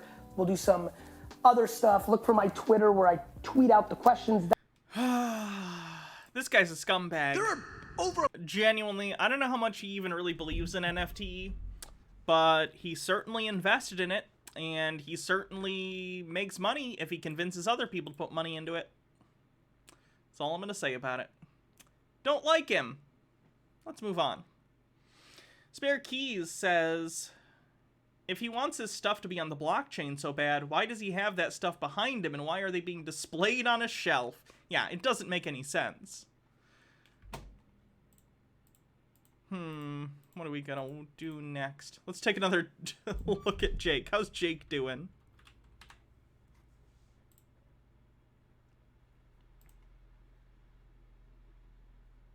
No, they haven't. Yes, It's a phenomenon that's existed for the last 100 years. No, everything else the contemporary you watch on the version of History UFOs Channel. has. No, everything else. Bittergrin says, I don't get the argument about using NFTs for club memberships. Sure, you could do it, but it would be faster and easier and cheaper for the club to use an Excel spreadsheet. I agree. Again, it's a solution in search of a problem. Or is there no evidence? There's either evidence or there isn't. Is no, it good or bad? I'm unaware of any evidence that is eyewitness evidence. I think you're construing evidence with proof. Just like I was so foolish to do so at the beginning. Oh, God, what a crock of shit. Do you think that there is a difference in the magnitude of evidence between certain events? And do you think some evidence is better than other evidence? Sure. Okay, great. I think UFO evidence is better than evidence for demons. So then I can make a distinction and say that I think the magnitude of evidence or evidence over here is still better than blank without any type of penalty from you, right? Can I do the same? Sure. Okay, so I think the evidence for UFOs is greater than the evidence for demons. Okay, so you do believe in the metaphysical? No, because I don't think UFOs exist, and I think there's more evidence for them, though. Okay, so what would the evidence for them be? Well, there's, I mean, innumerable.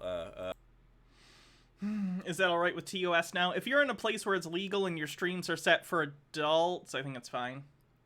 I don't know, though. Jake's definitely done it before. I've seen other people do it. Rachel Oreo, thanks for Tier 1, 3 months in advance. Appreciate it.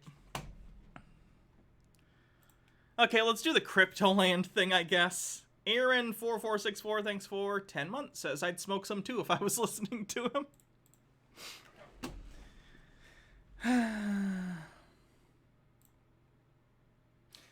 Okay, so Cryptoland, a project that we've followed several times on sort of crypto cringe, crypto scam streams. Cryptoland, of course, is the project where a group of a couple people want to buy an island off the coast of Fiji and turn it into a crypto-themed resort/residential island. We watched all sorts of videos about it. We looked into their white paper. I've talked about how I think it's completely incompetent and ridiculous. If you want to see those videos, those are all on my YouTube channel, youtube.com/HannahReloaded.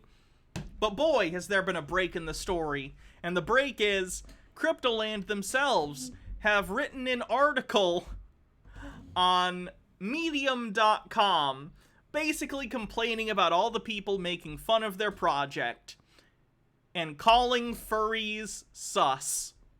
So let's check out this article and see why do they think furries are so suspicious.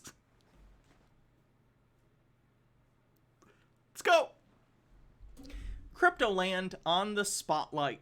There's no such thing as bad publicity. Oh, we're off to a great start. Glad I could provide publicity for you, and I'm glad that you admit that it's good, because then you can't sue anyone for talking about this, because of course, I can't hurt you. This is only good publicity. Nick says, so wussy baka. Jesus Christ. The ideal of a crypto island is exotic enough to capture everyone's attention, even those who hate crypto. Cryptoland has been public for a few months, growing steadily, but all of a sudden, on January 4th, 2022, a suspicious wave of online harassers started bullying Cryptoland, its community, and its team. Why? What happened? Indeed! What happened? Nothing, really. This sounds hard to believe, so we decided to investigate this deeply, and here are the findings. I'm excited for their findings, genuinely. Narnandia Owl says, not surprising. A lot of furries work in IT and like art, so they have more reason to hate NFTs than most. True. It all started on Twitter when several weird accounts began commenting on Cryptoland's feed, mocking the animation video and accusing us of being scammers, and worse, many suspicious accounts like these. And the thing that they find suspicious is that it's an 18+ furry art account. There's another one underneath this one that I can't show on stream because it's another lewd furry art account, but there's lewd art visible, so I can't show you that part. But I find it interesting that what they find so suspicious about these pages is that they're art pages from artists or art aficionados on Twitter who are fans of furry art, lewd furry art.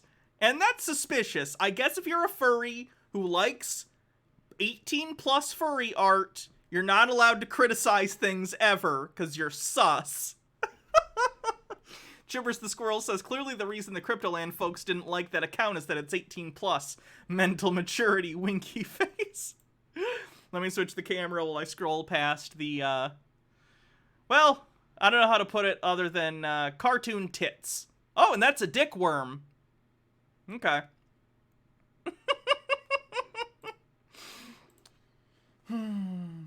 Okay, we got past that part. We're good. As we will demonstrate later in the article, those are mostly fake accounts. But where is this bullying coming from and why? So, Cryptoland, bless their hearts, appears to not be aware that furry porn is a thing. So, for that reason... they believe that the furry porn accounts are fake. I guess just because they don't believe that anyone would really be into furry porn, which is pretty funny. Here's a link to the article if you want to see the part that I couldn't show you. Narnia Owl says, what happened? Someone set up us the bomb.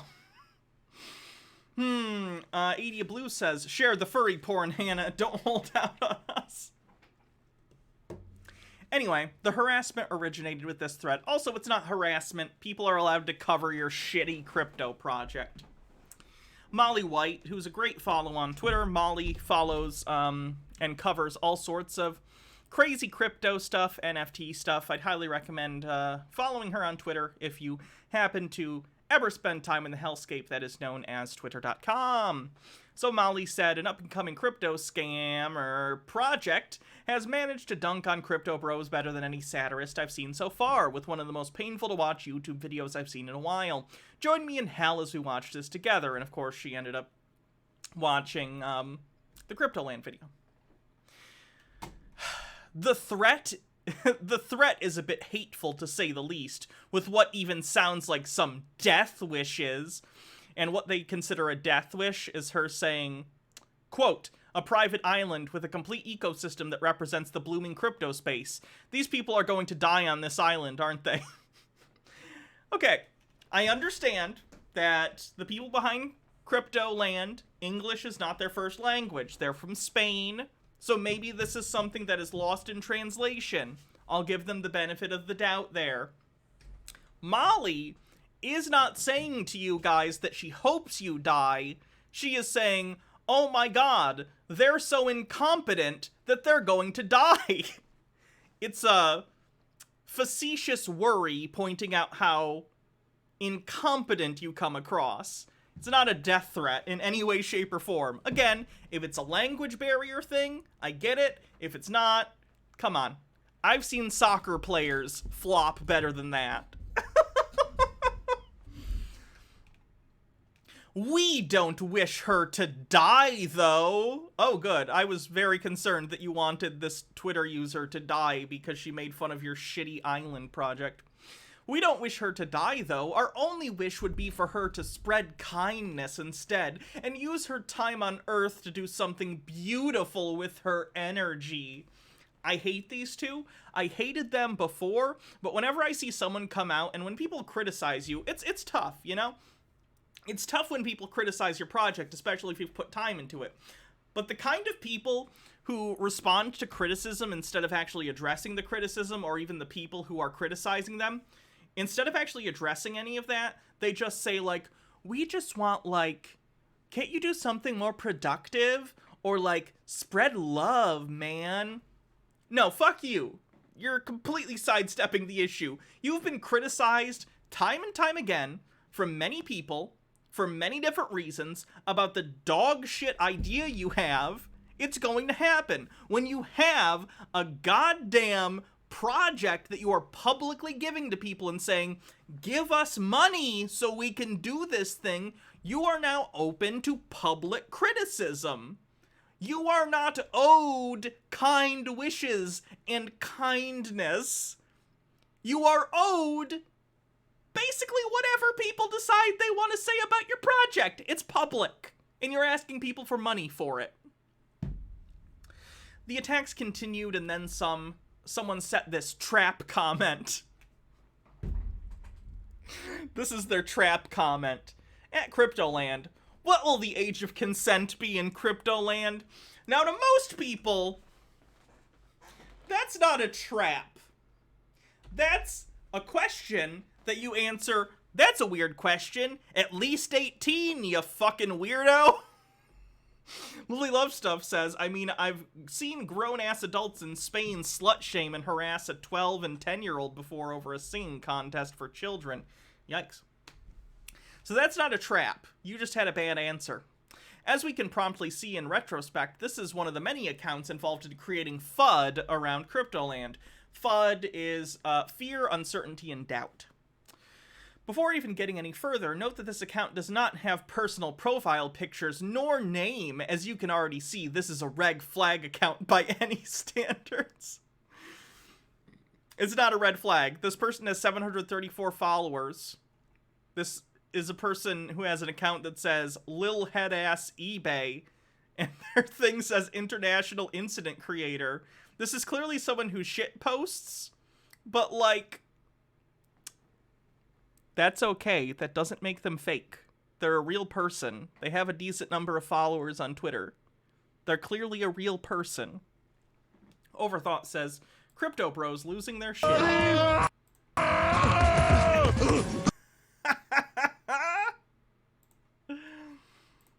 Anyway, generally speaking, we tend to respond to most comments because we love to engage with the community. Oh boy, is that why you ban everyone who criticizes you? Our Twitter is managed by several people in the team, but all non-native English speakers. Here's this goddamn excuse again. I hate this excuse. In most of the languages that derive from Latin, consent, consentere, is used frequently in many contexts. One open discussion we've had in Cryptoland is whether the resort should be adults only, like many private island resorts do. As we previously said, we are non-native English speakers and can sometimes confuse meanings and make syntax errors. With that comment, the question was misunderstood and thought to be referring to the minimum age required to visit Cryptoland. Since it has not been decided yet whether Cryptoland will be an adults-only resort, therefore, the indeterminate response, which of course was, mental maturity should be enough, winky face. Okay, so once again we gotta talk about this bullshit excuse that, oh, we're non-native English speakers, so we didn't understand the question. Bullshit. Fucking bullshit. Okay? First of all, let's go with their excuse for a second. Let's even pretend that for a second that the question that they thought was being asked was, how old do you have to be to go on the island? Which is what they claim they thought the question was. If someone asked, how old do you have to be to go on the island? This would still be a fucking creepy pedo answer. Can we be clear about that? Because everyone I've seen comment on this bullshit answer never points this out, and it bothers me. Even if they thought the question was, how old do you have to be to enter the island? The answer, mental maturity should be more than enough, winky face, is still fucking creepy and still makes you look like pedophiles. Period. End of discussion. Secondly, bullshit. Bullshit that you thought that's what was being asked. You know why? 'Cause you put a fucking winky face. Never once did I see in any of your tweets prior to this one any winky faces. You don't winky face when you're just trying to be cutesy or when you're just trying to be kind of tongue-in-cheek. This was a winky face of a man who wants to stick it in a fucking underage person. This is a pedo winky face. Your Honor, I rest my case. Why do I have a gavel if I'm a lawyer? I'm a really good lawyer. And all of this is, of course, in my opinion only. Wouldn't it be subject to Fiji law regardless? It would. The age of consent in Fiji is, drumroll, 16. The age of consent in Fiji is 16. Adia Blue says, the meme is, wow, look, first name bunch of numbers is absolutely legit. They fail at internet culture so hard. Garo the Khajiit says, I only have 65 followers. Thanks for following me, by the way, Hannah. Senpai noticed me, and I do what I can be considered furry art, and I hate crypto. Am I fake? You are. You're gonna fade from existence like Marty McFly. Anyway, in light of the fact that this was an obvious misinterpretation, it wasn't. You're lying, in my opinion. Once we realized the true significance of that ill-intentioned question, we proceeded to delete the tweet. From there, they got exactly what they wanted, something to amplify the negative narrative they wanted to create around the project, so they did. So, of course, everyone made fun of this, because, you know, makes them look like pedophiles. Because it's a very pedophile thing to say, in my opinion. Let's have a look at some of the other relevant accounts involved. Linking to tweet from Crypto Bros Taking L's account. Crypto Bros Taking L's is a really funny account on Twitter. I'd recommend it. Just like it sounds, it's an account that literally just, you know, shares screenshots or links of crypto people doing dumb stuff, being cringe, whatever. They're a pretty popular account. Oh, now they're going to investigate the number of retweets, quote tweets, and likes, and say that it's sus, because they're conspiracy theorists now who think that it's suspicious that people are making fun of their alleged pedo crypto island plan. Reviewing the most recent Reviewing most recent 3.2 thousand tweets from Little Headass eBay, aka at Wide Sauce. 26 out of the 30 most liked tweets from Wide Sauce are attacks directed at Cryptoland. So they literally went in.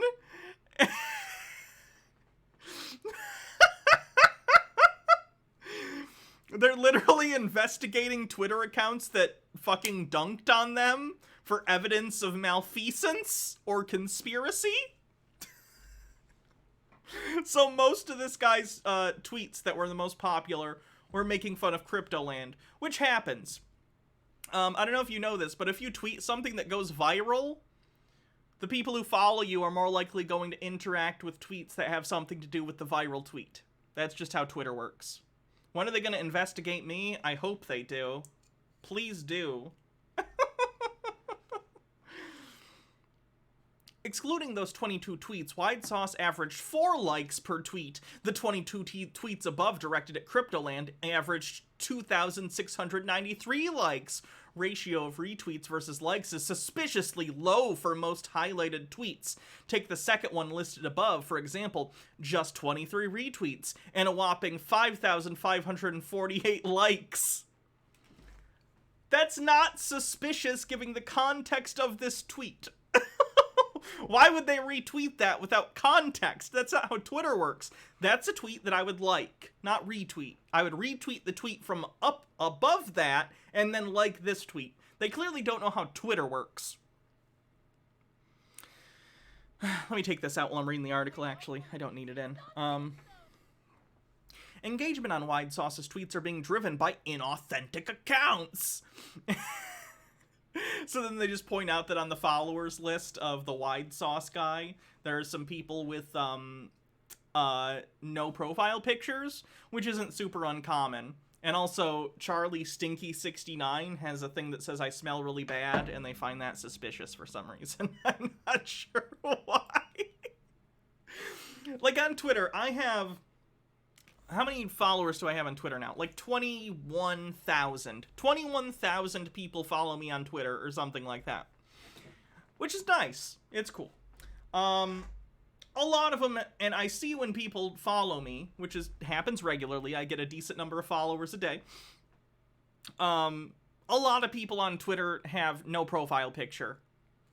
I find it kind of weird, just because at minimum I would, even if I didn't, have this, if I had like a private Twitter account, I probably wouldn't put my actual face, but I'd put some sort of art or something, but not everyone does. Some people just lurk on Twitter, and they don't need to put a profile picture, and that's fine. That's fine. That's not inherently suspicious. Only 40 out of the account's most recent 3.2k tweets have resulted in at least 50 likes, more than half, 22 are from retweets directed at Cryptoland.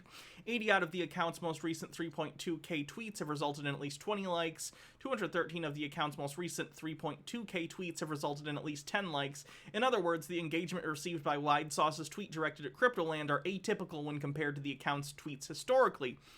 Yeah, because it got retweeted by me and Crypto Bros Taking L's and all sorts of other accounts that were like, holy shit, look at this thing he got them to say. Sometimes you just have the right mix of a thing you say on Twitter, and you get a whole bunch.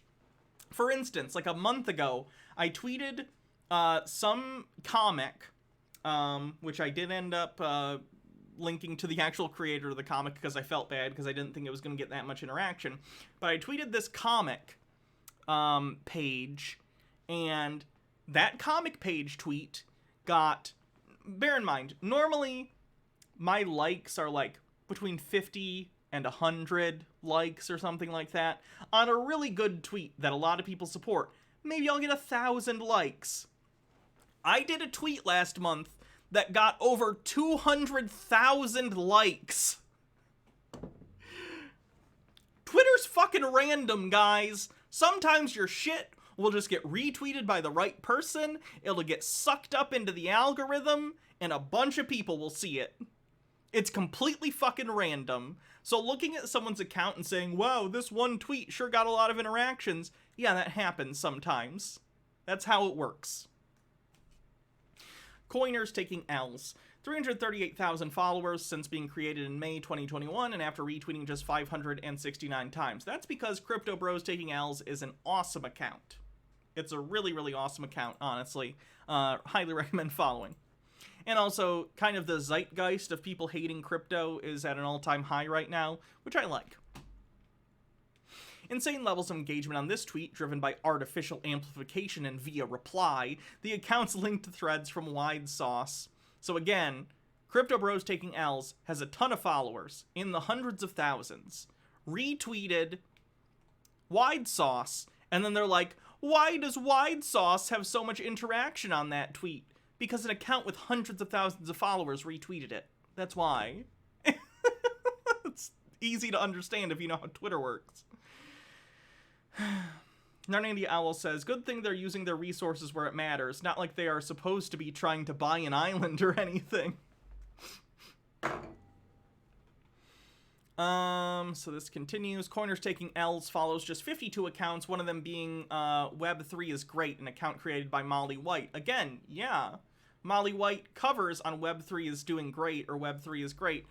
Covers all sorts of crypto stuff. I follow this account. And the reason Crypto Bros Taking L's follows her is because they probably also pull content from her, from her stuff, her reporting, and then talk about it on theirs. They're literally accounts that talk about similar things. Like on Twitter, how many people do I follow? Like, I have way more followers than people I follow on Twitter. Let me see. I follow 911 people, and I have...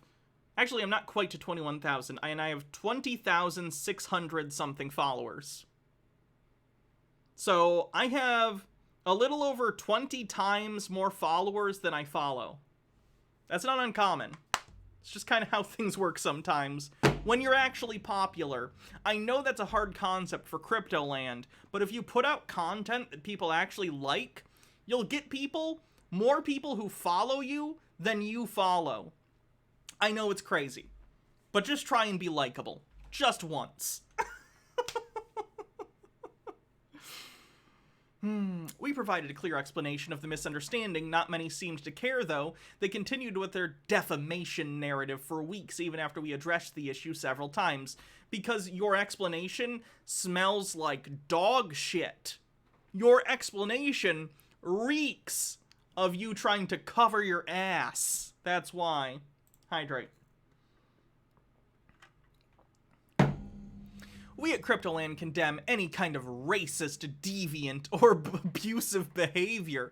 Our Twitter is run by several people, and not all of them are native English speakers. The person who answered that question clearly didn't understand the ill intent behind it and misinterpreted its meaning, natively thinking they're asking about the age allowed to come to Cryptoland, just like to any other place like a restaurant, a resort, or an amusement park. And as I already addressed, like, the response is still fucking creepy.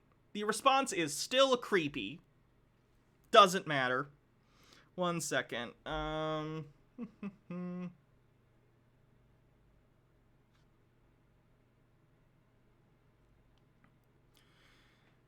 Sorry, I gotta do a thing real quick. It's just a customer service email thing.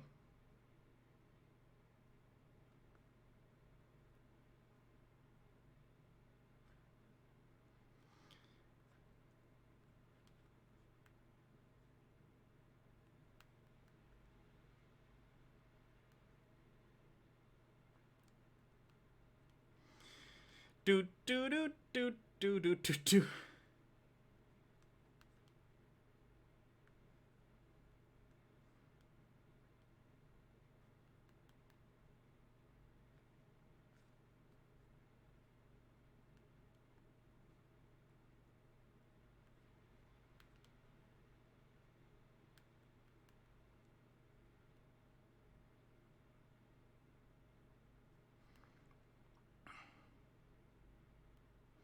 Okay. Email sent. Cool. Hi, we apologize if that tweet has offended someone. It was a huge misunderstanding due to the fact that the comment was misinterpreted and the response is not at all a reflection of Cryptoland's values. Here's the statement we made explaining what happened. Again, just seems like bullshit. Just seems like bullshit.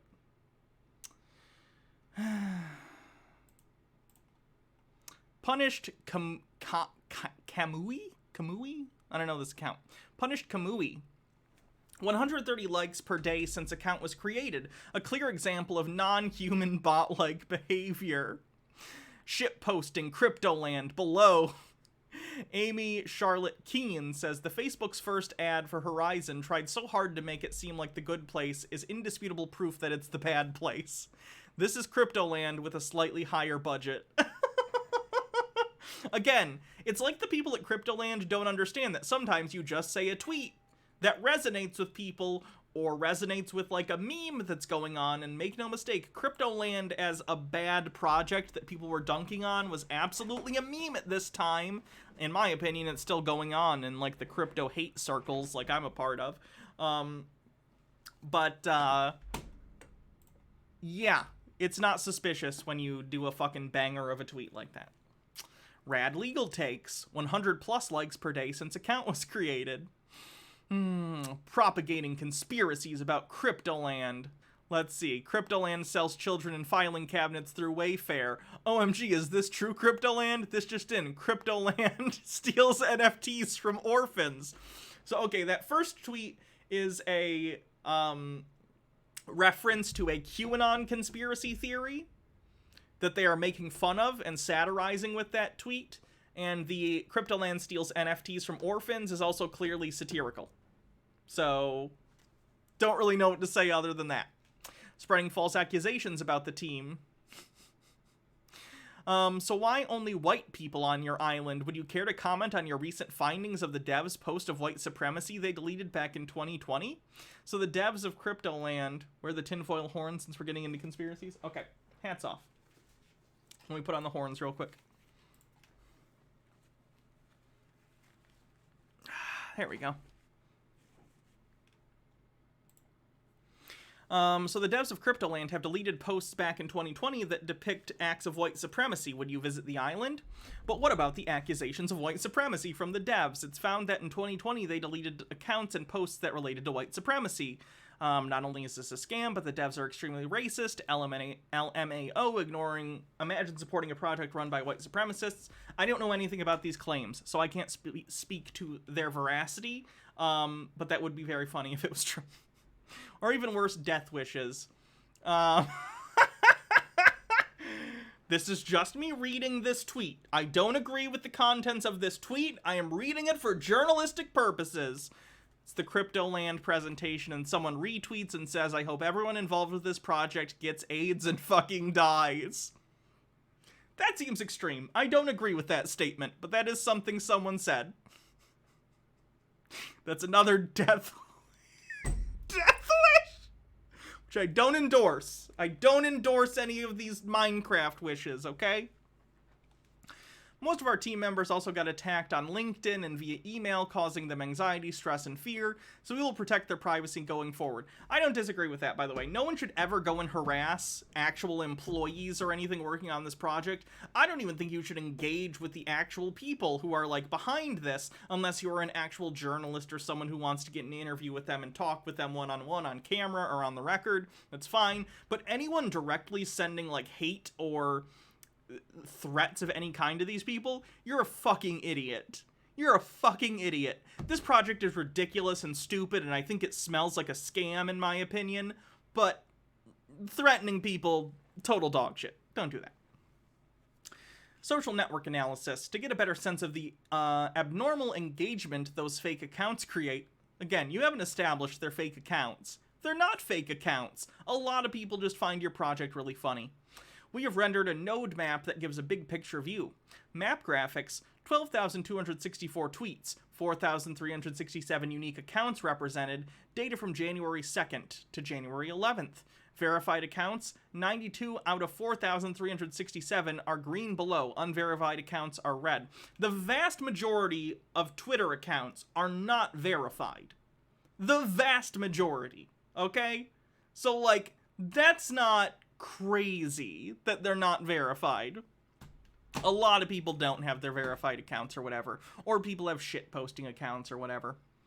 Recently created accounts, created less than 12 months ago. 12 months is a pretty long period. 12 months? You think a year ago they created an account to dunk on Cryptoland? Yeah, verified doesn't mean real either. Very strange. Hyperactive liking, averaging 100 likes per day since account creation, 305 accounts. That's actually not that many as a piece of the whole. Some people just are on Twitter constantly. Just saying. Little side note, when you come across inauthentic accounts, take the time to report them. Oh, that's good. They're sending people to, seems like to me they're sending people to report accounts that just criticize Cryptoland. Narnandia Owl says, how many Cryptoland Twitter accounts are verified, I wonder?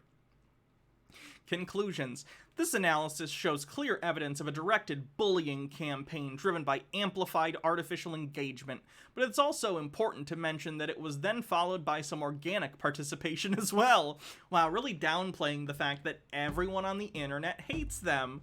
Crazy. Public statements like this made no difference. Dear Cryptolanders, we have been victims of what seemed to be a planned attack to harass, vilify, and twist our work.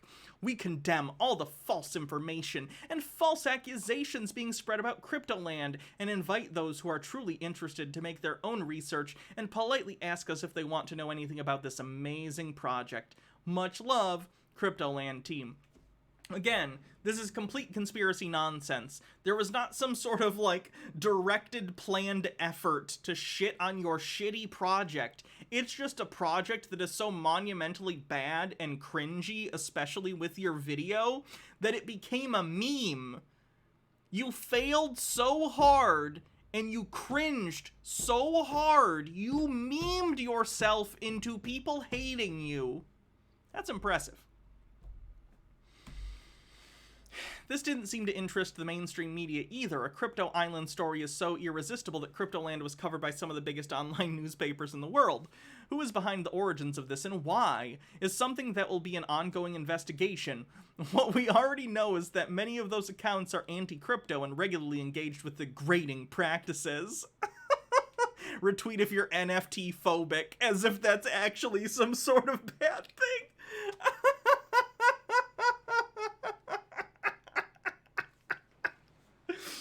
As if it's a crime to hate NFTs. All these people making fun of us seem to hate NFTs. That's suspicious. It's not suspicious. A lot of people hate NFTs. NFTs bad because environmental damage. NFTs bad because conspicuous consumption. NFTs bad because cringe drawings of monkeys. Again, I don't know why they're highlighting the likes to retweets ratio. It's not weird. Like, neither of these likes to retweet ratios are sticking out to me as strange, and I spend a decent amount of time on Twitter. India Owl says, this is like Jimmy Dore, Caleb Maupin, everyone against me is CIA levels of cope with about the same level of bullshit evidence. These humiliation attempts are not only being directed at Cryptoland, as we can see here, but also they're common on many crypto projects of a certain size. Boy, it's almost like a huge contingent of the population knows all about NFTs and crypto, and we fucking hate them justifiably. Weird. It's almost like you're in a sector that is rife with scams, environmental damage, and rug pulls. Crazy. Cryptoland is made by crypto enthusiasts for crypto enthusiasts. Shouldn't surprise anyone that an unconventional project like this makes some no-coiners feel a bit uncomfortable, but Cryptoland is unstoppable. I like when they use no-coiners as an insult. It's such a weird cult-like behavior. They don't even own cryptocurrency. Newsflash, I have owned cryptocurrency in the past. I was smart enough to sell it for a profit and not hold on to it like a stupid... Let me calm down. I did hold cryptocurrency. I made a lot of profit on cryptocurrency. And then I got out because I knew it was a fucking scam. It actually happened by mistake. I think I've told this story. But when we first started TBR, shortly after... This was when crypto was much younger. This was like 2012 or something. So we set up something really early on that allowed people to donate to us in Bitcoin. And then we forgot about it until like 2018. And then I found that account. So, made some money on crypto. Nick says, really going with the hard R instead of no coina. Anyway. And you know what I did with that crypto profit? I spent every penny of it buying Christmas gifts for friends that year. So, that was nice. This episode further validates the urgent need for a place like the like-minded crypto advocates to get together away from the bullying of narrow-minded aggressors. Anyone who disagrees with me is an aggressor. And we will do so peacefully. We will not engage in any online warfare because it's not in our ethos. With love, see you in Cryptoland. Lovely. So that's their weird conspiracy-laden article where they claim that everyone who disagrees with them is a bot or is actively engaging in a concerted effort to destroy their brilliant project, which isn't at all cringy or stupid. Pretty funny, pretty delusional. So, good stuff. We'll keep up with Cryptoland news if and when anything breaks. Because I gotta imagine this will only get more interesting, right? This can't just fizzle out. It's gotta have some sort of big, weird ending. Guess we'll see.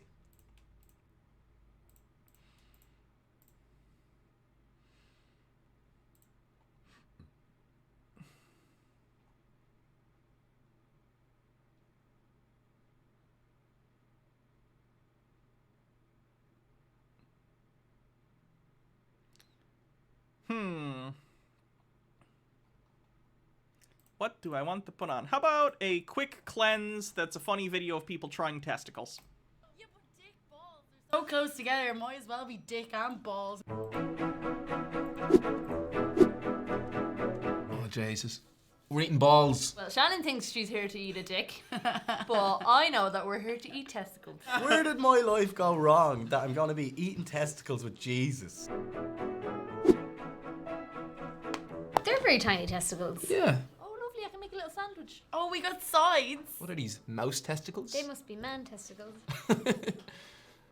No, I think... I'm gonna actually make a burger on my one. Like, you're not gonna tell us what animal it is, though. Is it a deer testicle? Wait, That's there. not deer Doe. testicle, No, that's a female deer is a doe. What's it? Yeah, What's but the they male? don't A have stag. testicles. Stag. This little cute little burger, like, you know what I mean? I'd happily eat this little... Look at that, man. You can just hear the animal being like... Oh! Oh my god! I'm gonna say cow. You having fun?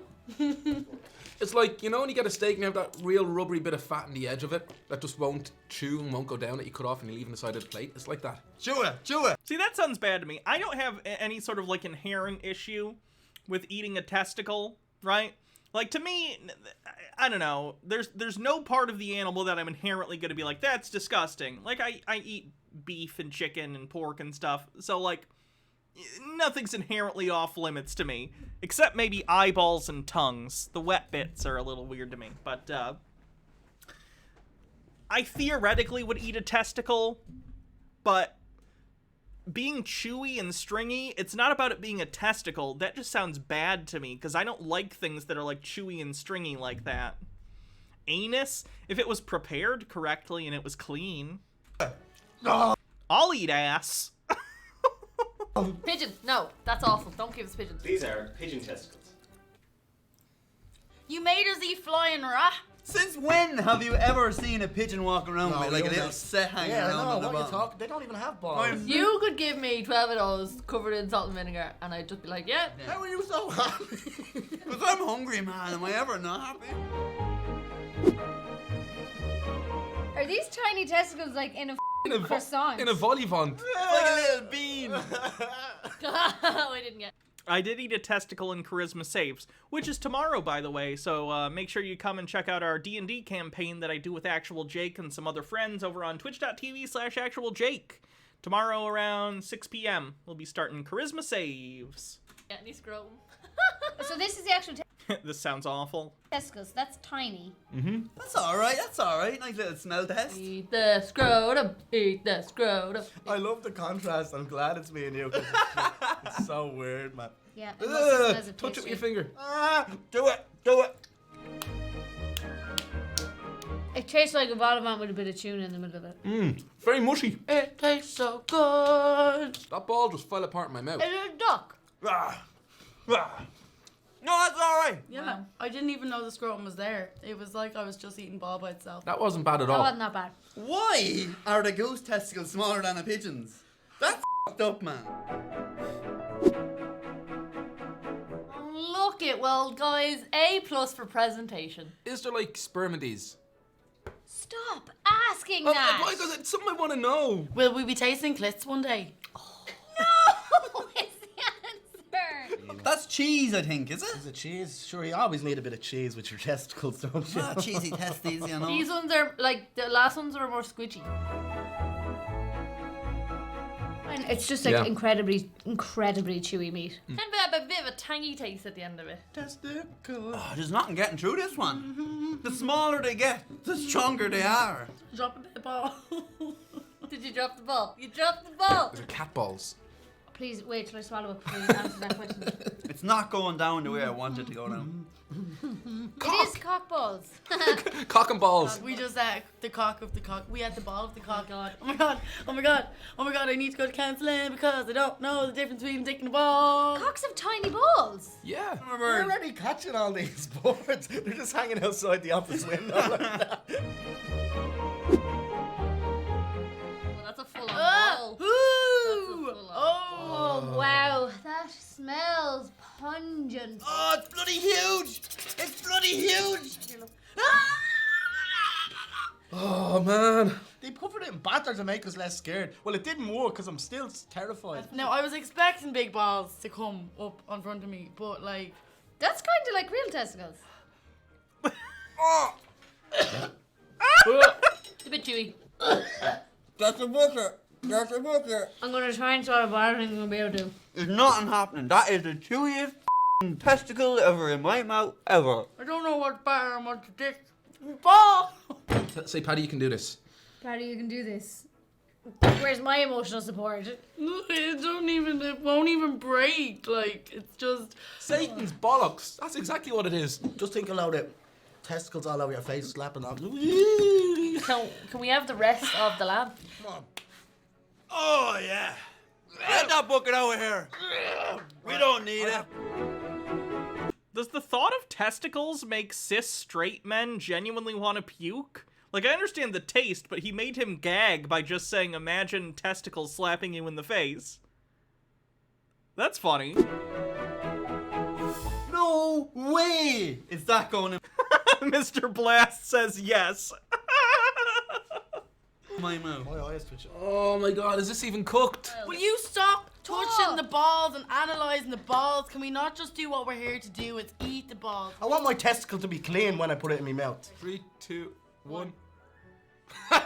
Oh, sorry, that one nearly out of smooth. That one there. Oh! KBS says I'm not terribly interested in being teabagged. Like, I'm not saying you have to be. It's just funny that it's gag-inducing. Like, at worst, I'd be annoyed. I'd be like, fucking stop. What are you doing?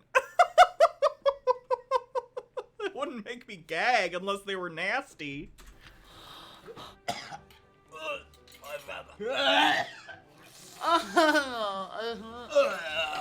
I'm talking about human testicles, guys, not animal testicles in that context. Because he was talking about... whatever. Oh, give me the bucket, give me the bucket, give me the bucket. Give me the bucket. That is not happening. Not a way in hell. Get the sick bucket! It's not very fishy. Is this a fish ball? Is this Stop describing fish. Oh, you made it so... Oh, it smells so bad. Oh my god, that was disgusting. It was just a bit too big. Like, you couldn't get a good grip on it. No. Game over. All over my mouth and I I just... managed to swallow what I had in my mouth there, but Jesus Christ, I can't stand other people vomiting. You don't get to have your testicles and eat them too. Just don't do it. Do not do it. Don't eat them. The misery just went on and on and on. It was like a ball hell. All of the balls dropped in our belly. Right, here we go. Oh god. That just came out without warning. No. Gross. Alright, back to the crypto stuff. Hey, what's Kyle Chassis been up to? He likes crypto, and I don't, so...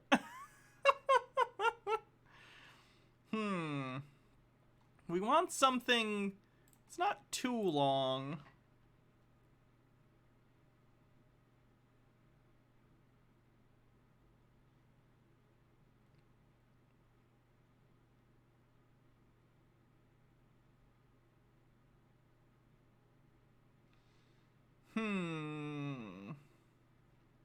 Oh, God. Here's a video entitled How to Go Full-Time Crypto and Become Financially Free. What they don't tell you.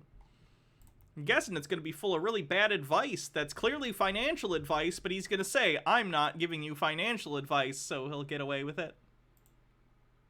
In this video, we're not only... You did miss the Cryptoland thing, I'm sorry. You'll have to catch it on the VOD or on YouTube later. Speaking of which, check me out on youtube.com/HannahReloaded with all my previous VODs, stream clips and stuff. In another day or so, I'll be going through and getting my backlog up there. It's already full of stuff, just I haven't, in the past, like, 5 days or so, put anything up. So, I gotta go back and do some. I'm going to cover how you can go full-time crypto, and guys, this is extremely important. Life-changing. Tolgum, thanks for following. This is not clickbait. It's extremely important. It's the best decision I've made. Make sure that you watch this. But also, I'm going to tell you the secrets of how to get into private sale deals and opportunities. This is life-changing money. Something that every single one of you watching this can do. If you have the internet, if you have Twitter, this video is for you. Watch, stay tuned, let's go. Also, I'm feeling a little generous today. So what we're gonna do is we're gonna play some games here. One of them, I want you to guess the price of Bitcoin on the 26th at 12 p.m. UTC. Whoever gets that right or the closest is gonna win a guaranteed Galaxy ticket into the next Paid Ignition IDO. And I'm pretty sure I don't even know what that series of words meant. I'm gonna be honest. this is gonna be for Mad World, which is a joint venture. Mad World actually, guys, is an incredible project. It's a joint venture. Like it's is it like an initial DAO offering? An initial what offering? With Animoca Brands. Incredible team, incredible marketplace. I think this is gonna be huge one day. So make sure that you get your bids in. Tell me what you think the price of Bitcoin will be the 26th at 12 p.m. UTC. Closest bidder gets the whitelist spot. Next, generous today. Feeling generous, guys. Next is some more whitelist spots. As soon as this goes live, there'll be a link in the description below with a Google form. All you have to do is fill out your YouTube name, and your ERC20 address, and we will whitelist you. We'll pick 5 random winners, pick them, we'll notify you, and you can go on over to Cryptoland. Oh, look, it's the Cryptolander NFT collection things. They're ugly. And mint yourself another Cryptoland NFT. Guys, these are incredible NFT collections. As you know, I'm super bullish. If you haven't seen the video, go back. He's bullish, surprise, because he's working with the people making Cryptoland. He's involved in Cryptoland, for those who don't know. He bought, air quotes, the first plot of land on Cryptoland Island. But in reality, when you look at the actual blockchain transaction, they gave it to him at half price, presumably in return for him consistently shilling it on his channel, in my opinion, which seems super shady that he's not disclosing that they gave him a piece of land, air quotes, for half price, in my opinion, for shilling it constantly on his channel. Seems shady as fuck to me, but I'm not the SEC, so whatever. Hernandia Owl says, and don't forget the 3 wacky digits on the back of your business card. Check it out. Make sure you watch it. I've got at least one video up about them, but I've talked about them in multiple. I assume you're talking about the security code on debit cards, credit cards. If you know, I'm super bullish and excited. All right, so we're actually starting the 2-hour club. So make sure your bell notifications are turned on because this Google form for these giveaways is gonna be valid for 2 hours after we post a video, which means you gotta pay attention, you gotta watch it. Eventually we'll get to like the 10-minute club, but for now, we're gonna need a little bit more time until we get used to this. So you got 2 hours from the time we post a video to fill out the Google form and you'll win shit. You'll win. So this time it's Cryptoland NFT whitelist. Next time might be a car, a house, might even buy you a country. Who knows? We'll figure it out. All right, let's get into what you came here for, how to go full-time crypto. So it doesn't matter what your career is. You could be a lawyer, a photographer, an artist. You dubbed me SCC. It doesn't matter. Do you mean SEC, which is what I said? Right? In the legacy space, this is crypto is an entire... Man, if I was the SEC, that'd be good shit. I'd actually go after rich people who commit fucking crimes. Go after this shit. Be great. New ecosystem. It's not just crypto technology, right? Let me give you some examples. If you love to throw parties, put on a crypto conference. You're gonna do exceptionally well. It's like a Tupperware party, but sadder. Marcus Drake says, yes, I'd like to enter this raffle to win Liechtenstein. Make money. If you like to do art, paint some things about art. Put whatever you do, just slap a Bitcoin in the middle of it. Oh, yikes. Or make it an Ethereum or your favorite altcoin. It doesn't matter. People will buy these and they will buy your art for 10 times, at least 10 times more, even maybe 50 or 100 times more than they would if you just did your normal painting. Because how difficult is it as an artist to actually get traction, there's billions of pieces of art out there, and to get yours distinguished from everyone else when it's just art is hard. But if you do crypto art, there's so very few artists doing that in the world today. It's unique, it's in demand, people want it, and people in crypto have money, so they'll pay a premium for it. So that's one example. I like that his first use of, or one of his first uses of how to make money with crypto is to pander to cringy crypto bros who want crypto art, which doesn't even necessitate you actually own crypto. It's literally just pandering your art to crypto bros. Another thing is let's say you're a lawyer or an attorney. Well, how does that legacy path work? After law school, you have to go start as an intern. You're gonna make no money, you're gonna do all kinds of shitty work, and you're gonna start off from the bottom. You're gonna work at a big law firm to years or so as an intern, or 1 year at least putting in hard work, underappreciated. They'll spend. Who goes to be a lawyer and wants to do hard work, am I right? Fuck off, crypto bro. on you, they won't care about you, whatever. It's a lot. Do these people not understand that there are people who have goals outside of just making the line go up? A lot of people get into being a lawyer to help people, to do things within the law because they find the law fascinating, or like legal writing, or like the process of the law, or want to do something like environmental law. Like, what the fuck? You know, if you become a lawyer and go and do like the normal lawyer thing, that's a lot of work, right? Yeah, a lot of people are okay doing work, as long as they're paid fairly for it and don't just care about the endless pursuit of wealth for its own sake, you ass. Marcus Drake says, FYI, a friend of mine who just started at a big firm in DC makes $180K a year plus bonuses, so no.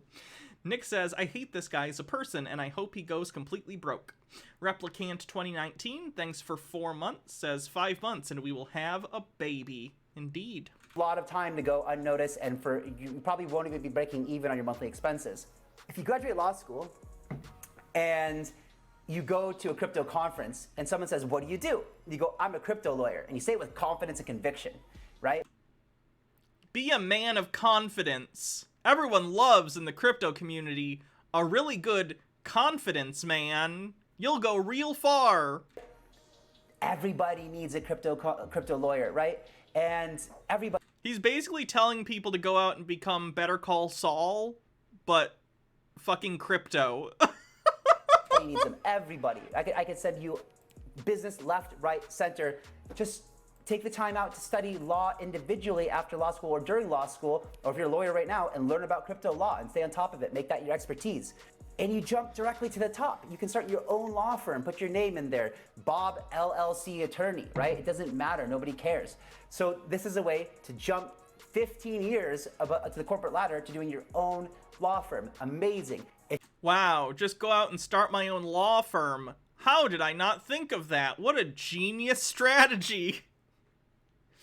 There's a reason people out of law school, some people do go and start their own law firms, little law firms, and then grow it, and that's awesome too. But the reason people go to like larger outfits, go to establish firms, is because they can learn a lot there, they can build a reputation, they can get their hands on cases in the long term that they wouldn't get to as a small player. Like, the idea of going off on your own as a lawyer is not foreign to people in law school. It's just a big risk.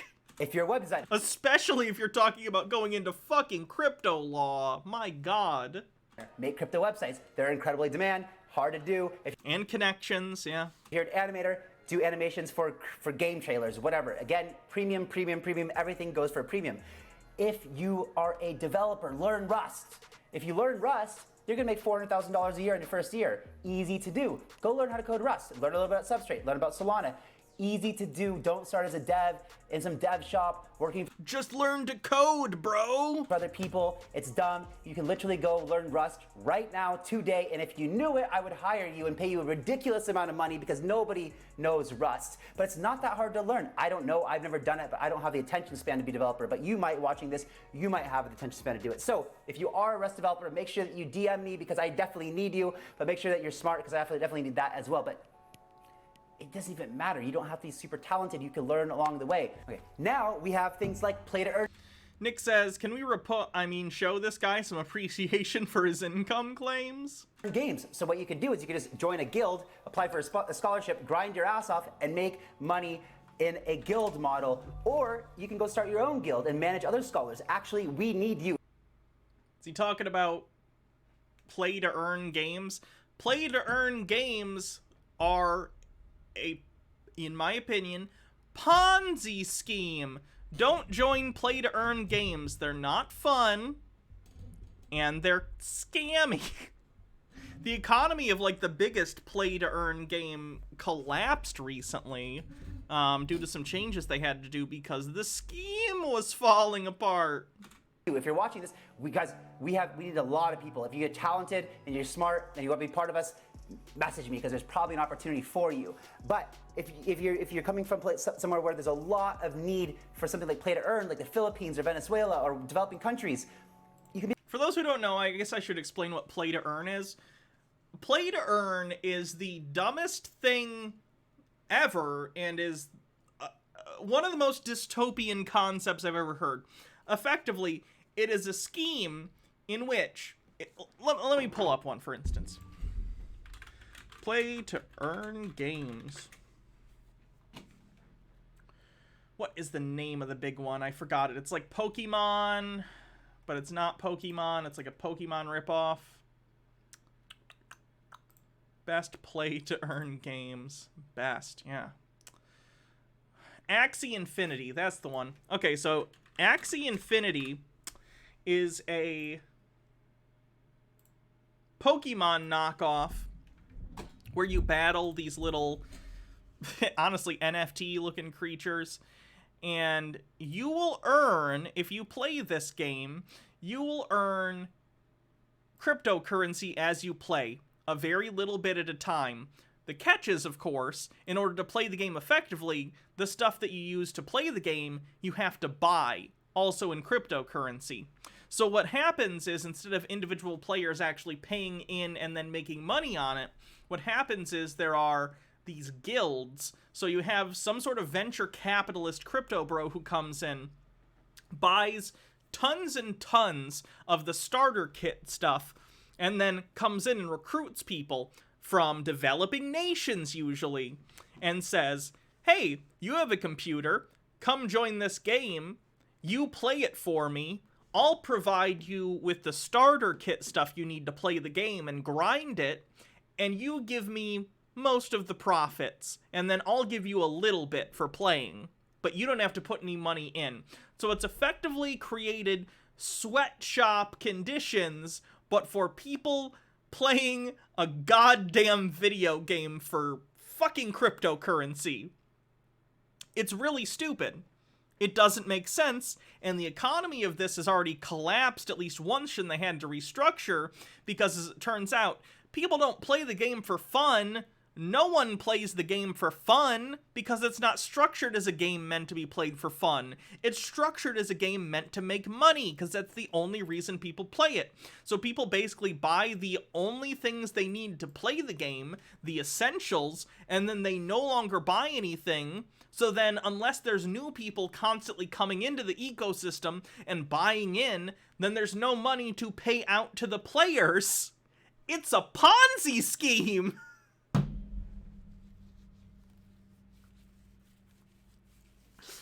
Okay. Be a scholarship manager. Again, we're building a guild. Come join us. We need your help, please. Another thing you can do, let's get into one of the most important things that any of you guys can do and should be doing, because it's super easy to do and it's incredibly lucrative. Build your social media following. And now you might tell me, Kyle, I have one. I use it to tell people crypto's a fucking scam. I just started watching your channel. I just got into crypto. I don't know enough to be an influencer. Here's a good way to make money with cryptocurrency. Explain to people what a fucking scam it is, and then they'll come to your Twitch streams and give you bits and subscriptions because it's entertaining to point out clear scams to people. Okay, well, yes you do, and you'll learn along the way, right? You're not kind of like a shitty version of Kitboga. Not gonna jump from 0 to 5,000 subscribers. I love Kitboga. Or followers. Like this, Ran the Fool, thanks for 100 bits. And Overthought says, like this, with 50 bits. Yeah, exactly. Organically overnight. And the great thing about those bits is, they're directly dollars that I then get. It's money that I get, like a paycheck. That's real money. So it'll take you time to get there. Learn along the way. What can you do now? You can go look at all the other popular crypto Twitter peoples. Have I seen Rhino a Poison? She does scam baiting too. I haven't. I'll have to check her out. Thanks for the recommendation. Why did I breathe that? Why did I breathe recommendation to rec? Rip off their tweets. Just copy them. It doesn't even matter. That's what everyone else does. Like someone says, hey, good morning, folks. What's the price of Bitcoin going to be today? You can just do the exact same tweet. Nobody cares, but they get good engagement. Go to your favorite crypto Twitter people, look at their tweets, see which tweets exceptionally well, start copying that format. Of course, I'm not encouraging plagiarism, reformat it a little bit, whatever. But the fact is, people might give me shit on this video. Every influencer. 80 Blue with 1,000 bits says, what? You get paid? I do now. Thank you. Does it? They'll go rip each other's content off. So why am I telling you that? Why is that important? Let me give you examples, right? So one of the things that we do at Master Ventures is we actually onboard KOLs. KOL is a nice, politically correct way to say influencer. Bittergrin with 100 bits says, psh, you wouldn't want real money. You just don't get the blockchain. Or you would want real money. Not India Owl with 45 bits says, there's also an inherent problem with those systems. Sure, you would make some money by grinding out stuff at an MMO like that, but the returns are so bad that it's more beneficial if you just worked a real job for a few extra hours and then use that money instead. Yeah. And Baja says this is literally what MLM Huns say to shill MLM bullshit, because the business model is effectively the same in a lot of these schemes. It's just the same stuff. It's either pyramid schemes or Ponzi schemes or a mix of the two, some sort of greater fool scheme. It's all the same playbook. They're the same thing. Crypto is MLMs for tech bros. That's all it is. It's once you move that curtain back and see that it's just Mary Kay makeup, but instead of shitty makeup or LuLaRoe leggings or what other shitty product an MLM wants you to sell, once you pull back the curtain and realize that it's just that, but with shitty JPEGs of monkeys, everything makes a lot more sense. Essentially, it just means key opinion leader or somebody that has an audience to propagate or spread a message. So projects need marketing. One of the best ways to market a project is through KOLs. So projects look for KOLs. Let me give you an example of something incredibly lucrative. If you get your social media following up to 5 or 10,000 people, and you can do that over... Oh, bitch, please. I'm at 20,000. You gotta pump those numbers up. Of course, of a few months. Just be very engaged, lots of tweets every day, do it in your spare time. Everybody has spare time to do this. In between, when you're riding the bus... KBS says, at least they don't wind up with a garage of shitty Amway. True. ...bus to work, or you're just have a coffee break, or whatever you're doing on the weekend, on Sundays, whatever, before you go to bed, tweet. Even better if you can make a YouTube channel, and trust me, it'll be super awkward at first. In fact, I'm still trying to get used to these things, but... Oh my god, he has so many monitors. Zenthachal with 500 bits says, I am the great Crypto Oz. Pay no attention to the person behind the curtain. Level 1 complete, thanks. That helps a lot, but you don't even need that. Just a Twitter following. Just Twitter, and everyone can grow that. So once you get past like 5,000 followers, you're considered like a tiny micro-influencer, and you can start getting allocations of private sale deals. In fact, you can just message me when you're at that point, and we can talk about it, as long as your engagement is organic. What happened? If I ever shill crypto to anyone on Twitter or YouTube or anywhere, please unfollow me. Please unsubscribe to me, because at that point, clearly I've been compromised in some way.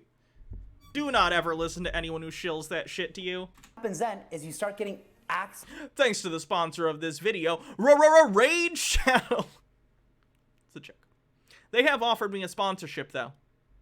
And I've said no, because I have standards, unlike Raid Shadow Legends. That's maybe through me, maybe through someone else. Bittergrin, thanks for gifting 5 tier 1 subs.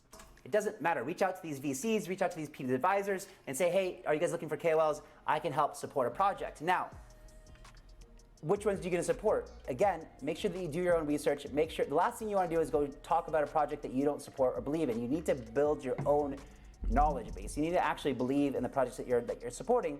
You don't want to just go out there and just shill a bunch of crappy projects that end up going to zero. No one will trust you. You'll lose that. That'll be the worst thing that you can do.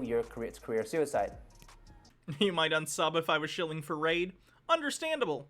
47% to level 3. So, I'm not opposed inherently to the idea of sponsorships, but it would have to be something where I actually tried the product and would recommend it organically. It would have to be something that I would already recommend to you guys, but I'm being paid for it. Like, for instance, if Marvel came to me and was like, hey, do a spot for our Marvel Unlimited app, I'd be like, oh, okay, cool. And I'd do that because I like that app. Estrogen pills, sure. Cheese. If it was something I really liked, yeah. But, no. I would never do an ad for anything that I didn't actually care for. Become a KOL, become an influencer. And let me give you an example of something that is incredibly lucrative. So if you had a following on Twitter of, let's say, 10,000 people, 5,000 people, and you got into Star Atlas quite... Sex toys? I mean, if some sex toy company wants to sponsor me, go for it. Didn't Surus have a sponsorship with, like, Adam Eve or something at some point? Early, you would have probably got something like a $1,000 allocation. When Star Atlas launched, if you average both coins, because they've got Atlas and Polis, it would have been a 500x. Cool. And you could have taken 5% out of that 500x out on day one, right? So times 500 equals $500,000. What happened to that sex toy MLM? I don't know if they're still around. My mom was a part of that for a little bit. My mom was a part of various pyramid schemes. Dollars. She sold Mary Kay makeup. She did the candles. She did the sex toys. She tried to get into LuLaRoe, but I don't think she ever did. Trying to think if she was in anything else. I don't know, though. Let that sink in for a minute. Building your Twitter following to 10,000 people, getting into a KOL group or getting into a project. You can even approach projects directly. Say, hey, I've got not Amway, not to my knowledge. Following of 10,000 people. I would love to help. I love your project. Can I help promote it? Can I help talk about it? Can I share your news? And just be nice and genuine. Pure romance. And actually care about the project and do it because you believe in it. And they're probably going to say yes. And that allocation size, or the amount that they give you to, they allow you to invest in the project, will vary and that'll increase as your social media following gets bigger. So if you would have got a $2,000 check into Star Atlas, that would have been worth $1 million today. So if you could have taken out 5% on day one, boom, times 5%, you're talking about $25,000. That's not bad, right? Most people are going to be making, you know, $800 to $5,000 a month who are watching this content. If you're making more, same thing, great. So now let's look at, now today, you might say, yeah, but Kyle, it was 500x when it launched, and now it's sitting much lower than that. Well, even if you average out both Atlas and Polis, you're still sitting at 285x. So again, 285 times $500 allocation. So only if you can even invest, that's still I don't know why it bothers me, but it bothers me that he's actually clicking on the thing on the calculator and not using his keypad.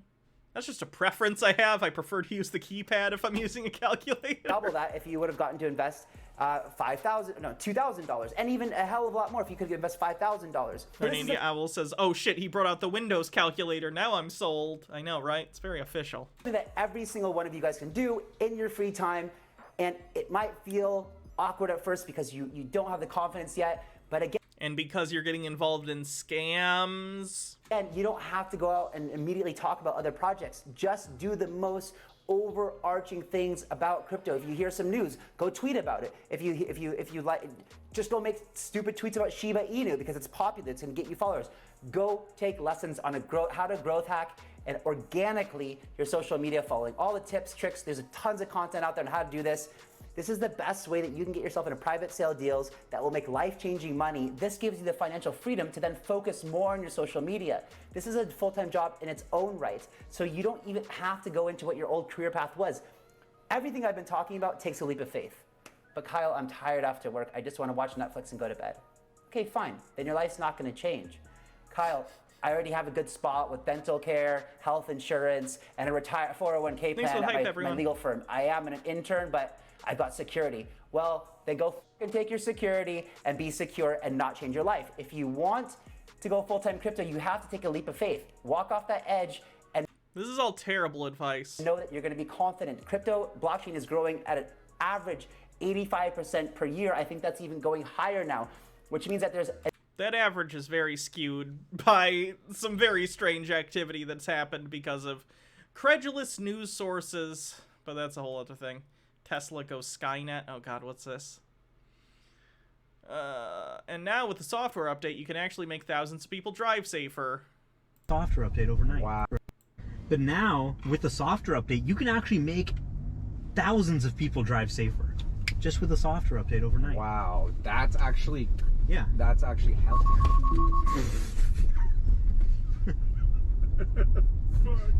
Are we gonna have to cut that? The Tesla tried to run down a man on a bike. Thanks, Tesla. Aren't income claims TOS on YouTube? I'm pretty sure they're TOS in United States law. I don't think you're supposed to make income claims like that about investments. Period. A lot of MLMs get in trouble for that. An ever-increasing demand for jobs, ever-increasing demand for... Princess Amelia says, but Kyle, I already work hard and I just want to rest. That's loser talk! For influencers or KOLs, ever-increasing demand for everybody in this space. I hope you guys found value in this video. It's something that I'm very passionate about. Going full-time crypto, it's the best decision I've ever made in my life. Everybody around me agrees it's the same. It's fun to be in. It's a great community. There is some people that troll. There is some shit talkers. It can be brutal. You have to put on a thick skin. It's the internet. Just trolls, people that just feel bad about their life and they want to make you feel bad too, and so they're going to do everything they can to do that. Toxic positivity. People criticize you because you're shilling scams to people. Fuck you, Kyle. Is his name Kyle? His name is Kyle. Fuck you, Kyle. Put on a thick skin, put on your big boy pants, go out there and go full-time crypto. Don't forget to join the 2-Hour Club, and you can only do that if you hit the bell notification, subscribe, and make sure that you're tuned in because we are going to give away some epic stuff on this channel. Thank you guys. I will see you later. Bye-bye. Ridiculous. Hey, what's... So that's what Kyle's up to. Same bullshit, different day. I think I might want to save the mouse blockchain thing because that's kind of funny. This one is pretty good. Now we watch that. That's the tavern thing. Oh god, this was pretty bad. This is a press release for Samsung. Let's give this a read. Turn red hearts green at Samsung 837X for Valentine's Day. Here's how. These are the talking points, because this is like a press release, so... Press release, they're basically saying, hey, here are your fucking talking points. Samsung brings people together in the metaverse again with an exciting new sustainability-themed quest at Samsung 837X designed to turn red hearts green this Valentine's Day. It kicks off tomorrow at 10 a.m. Eastern with a live stream of Galaxy Unpacked, a first for Samsung in the metaverse. Open in January, Samsung's 837X welcomes a record-setting 52,000 visitors at launch who explored fun experiences unlocked by Samsung technology. Calling all Samsung fans in the metaverse who have a soft spot for the environment, too. We're back with a brand new quest in Samsung 837X, an immersive virtual world in Decentraland modeled after the company's flagship store in New York City. The new experience highlights sustainability and the everyday changes we can all make to have a meaningful impact on the environment. It all starts tomorrow, February 9th at 10 a.m., for the first time ever in the metaverse, fans can watch Galaxy Unpacked live in the Connectivity Theater, where we'll set an epic new standard for smartphones with the most noteworthy S-series yet. You can watch here on the Samsung Newsroom, too. That's when the scavenger hunt quest begins. From the 837X lobby, a new character will guide players on how to do the quest. Then, in and around the building, visitors will be able to find up to 10 recyclable product boxes that can be upcycled into something magical. When complete, players will receive a seed to plant a tree in Sustainability Forest and earn a special NFT badge. That's right. It's an environmentalism-themed scavenger hunt in the metaverse in which you earn NFTs, which are bad for the environment.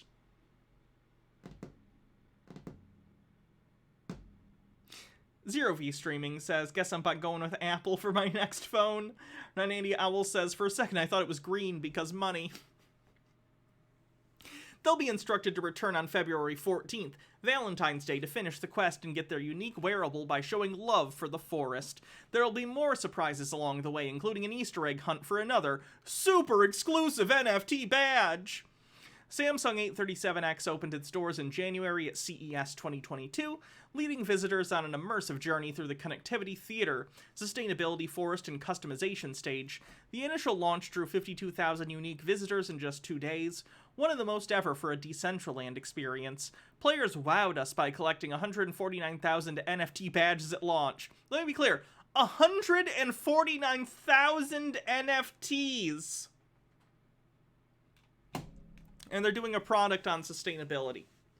With more than 90% of visitors claiming at least one badge, and the majority of which claiming all 4, the new Quest is a tribute to Samsung fans who made the debut a success.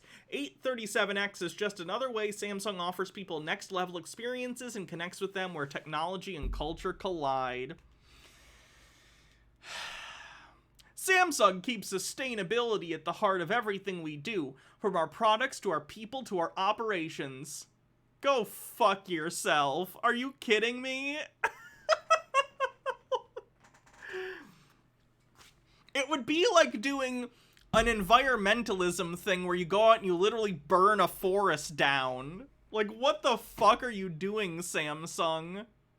Who is in charge of these dog shit companies that keep shilling NFT shit? I hate it.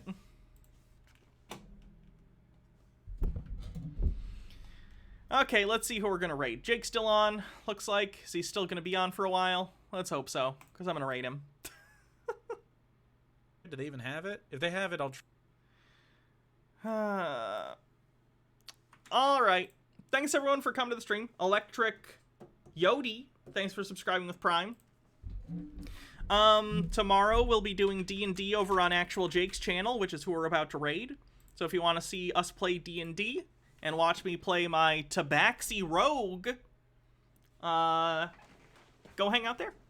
And we will do that game tomorrow around 6 p.m. Eastern. Alright, see you guys later. I'll see you Friday on this channel for another stream. Maybe Chud Watch if we can find enough Chud stuff. See you guys then.